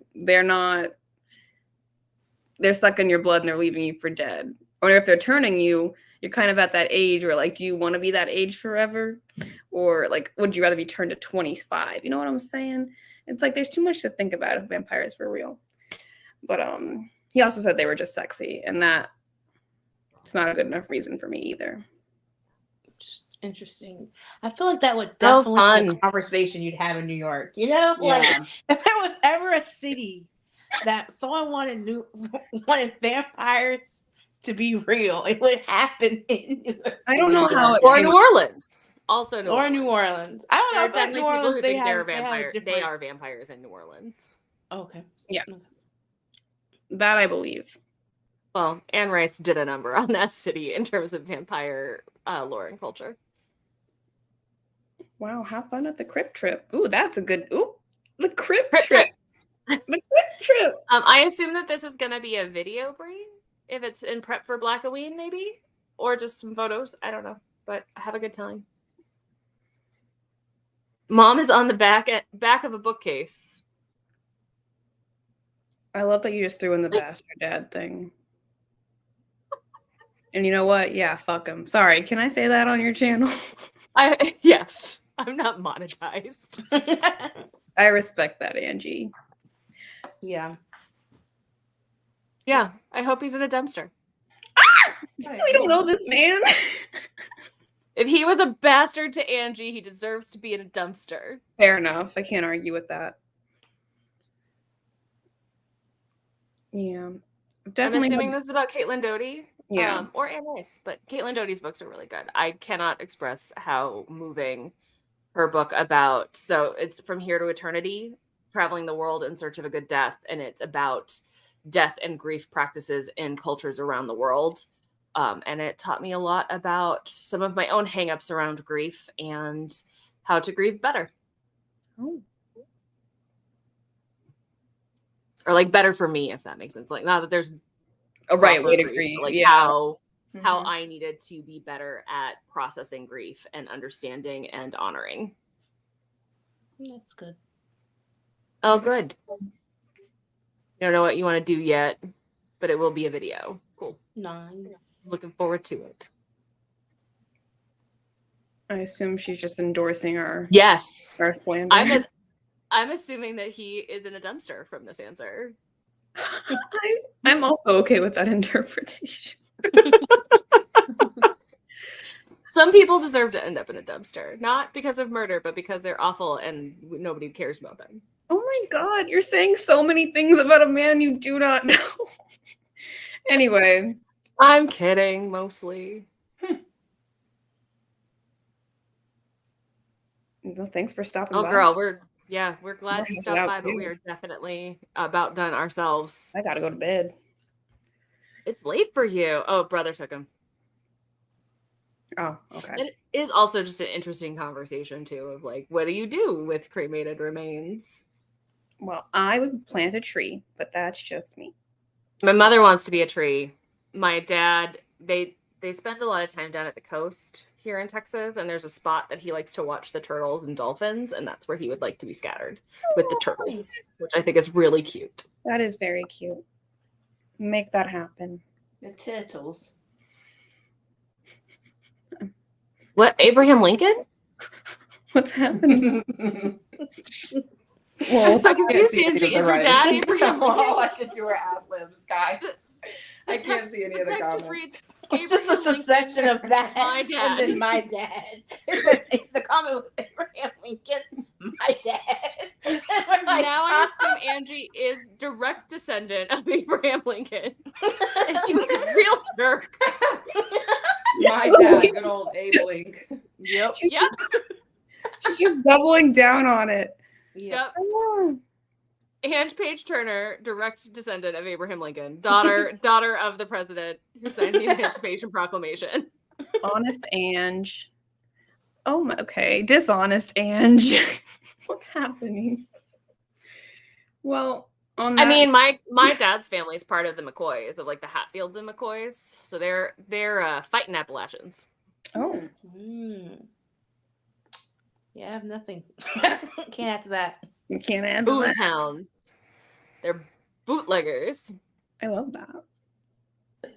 Well, I need to go, so I'm Yeah. gonna go off before any more crazy. Well, So Angie is really related to Abraham Lincoln. Oh, My husband's great father- great grandparents was Abe Lincoln's father's brother. cool. Abe's like My his best father's friends, brother. roommates, uncles, cousins. Yeah, So his uncle. uncle. Yeah. He's My cousin. Great great grandparent. Distant cousin. Well, because he didn't have any biological kids of his own. Like they had kids, but I think they were Marys from a first marriage and then a kid they adopted. You know so much about so How many many things. centuries is that? I have undiagnosed ADHD and a history Yeah, degree. but like, okay, the history degree makes more sense than the ADHD. I think I have ADHD, and that results in me going down random spirals of things that are super unimportant. See, my random spirals Hey, just Alexa. usually involve history. And they always somehow, you can always just contribute something to the conversation. It's very admirable. But anyway. Or irritating, depending on who you ask. Okay, well, admirable to me. I like they muted themselves to bicker again. Classic roomies. Are they frozen? Oh no. No, They they're stopped nodding. They're doing things. Okay. Hey, stop. Say bye. I'm so sorry. We were just asking Alexa about Abe Lincoln's history. So We just back wanted to know a how year. old that relationship is that Angie has. But it makes sense. Monique was like, centuries? That's Like, well, yeah, 1800s. Well, he did die in 64, 65. Anyway, y'all, I'm ready. Let's We do gotta go on a go. tangent. Bye. Thanks, guys, for joining. Anybody you need to plug anything before we go? You got literature coming up? Yeah, next Oh, Tuesday wow. on Yeah. Amanda's channel, Ginger Snap reads Mm-hmm. Cowboy romance. Sovereign by somebody, Sovereign. by an author. And I mean, Bye, if doctor. folks were really cool and were part of the Roomies Discord, there might be more sprints coming up. Yeah. Or oh, not yeah. Discord, Patreon. Patreon. Yes, Gotta be a we cool do have kid in Patreon Patreon sprints family. tomorrow, and also Patreon movie night because we're gonna be watching The Idea of You, which is so fun. Tomorrow? Yes. Wow. Isn't That was that a good fun? movie. Anyway. So yeah, we're doing that, and then of course, if you're in Faux, my fantasy book club, we have sprints on Monday. Woo woo! Oh, so And much- also Saturday. Actually, I don't even know. I'm not even gonna plug that. I might change Monique's it. like, oh yeah, I don't know. Real excited for something on Saturday though. We have our discussion, but I haven't even asked the group if we read the book, so we'll see. You might just be baking. Huh? You might just be Might be baking. sprinting, but we might be baking. We might be sprinting. Who knows what we're gonna be doing? What is the It's baked a good bag. for this month, Yeah. Mo? A bag of tricks. What's the baked good this month? It's a butter theme still. So we're doing the discussion from last month, and then this month's book is sourdough, Which is Oh, so which fun. we'll be doing in June. yeah, baking in June. Yeah. Very. So there you go. But for real, that was all Yeah. my announcements. Yeah. Bye. Bye. Thanks, guys. Oh yeah, I might be able to do it. Oh.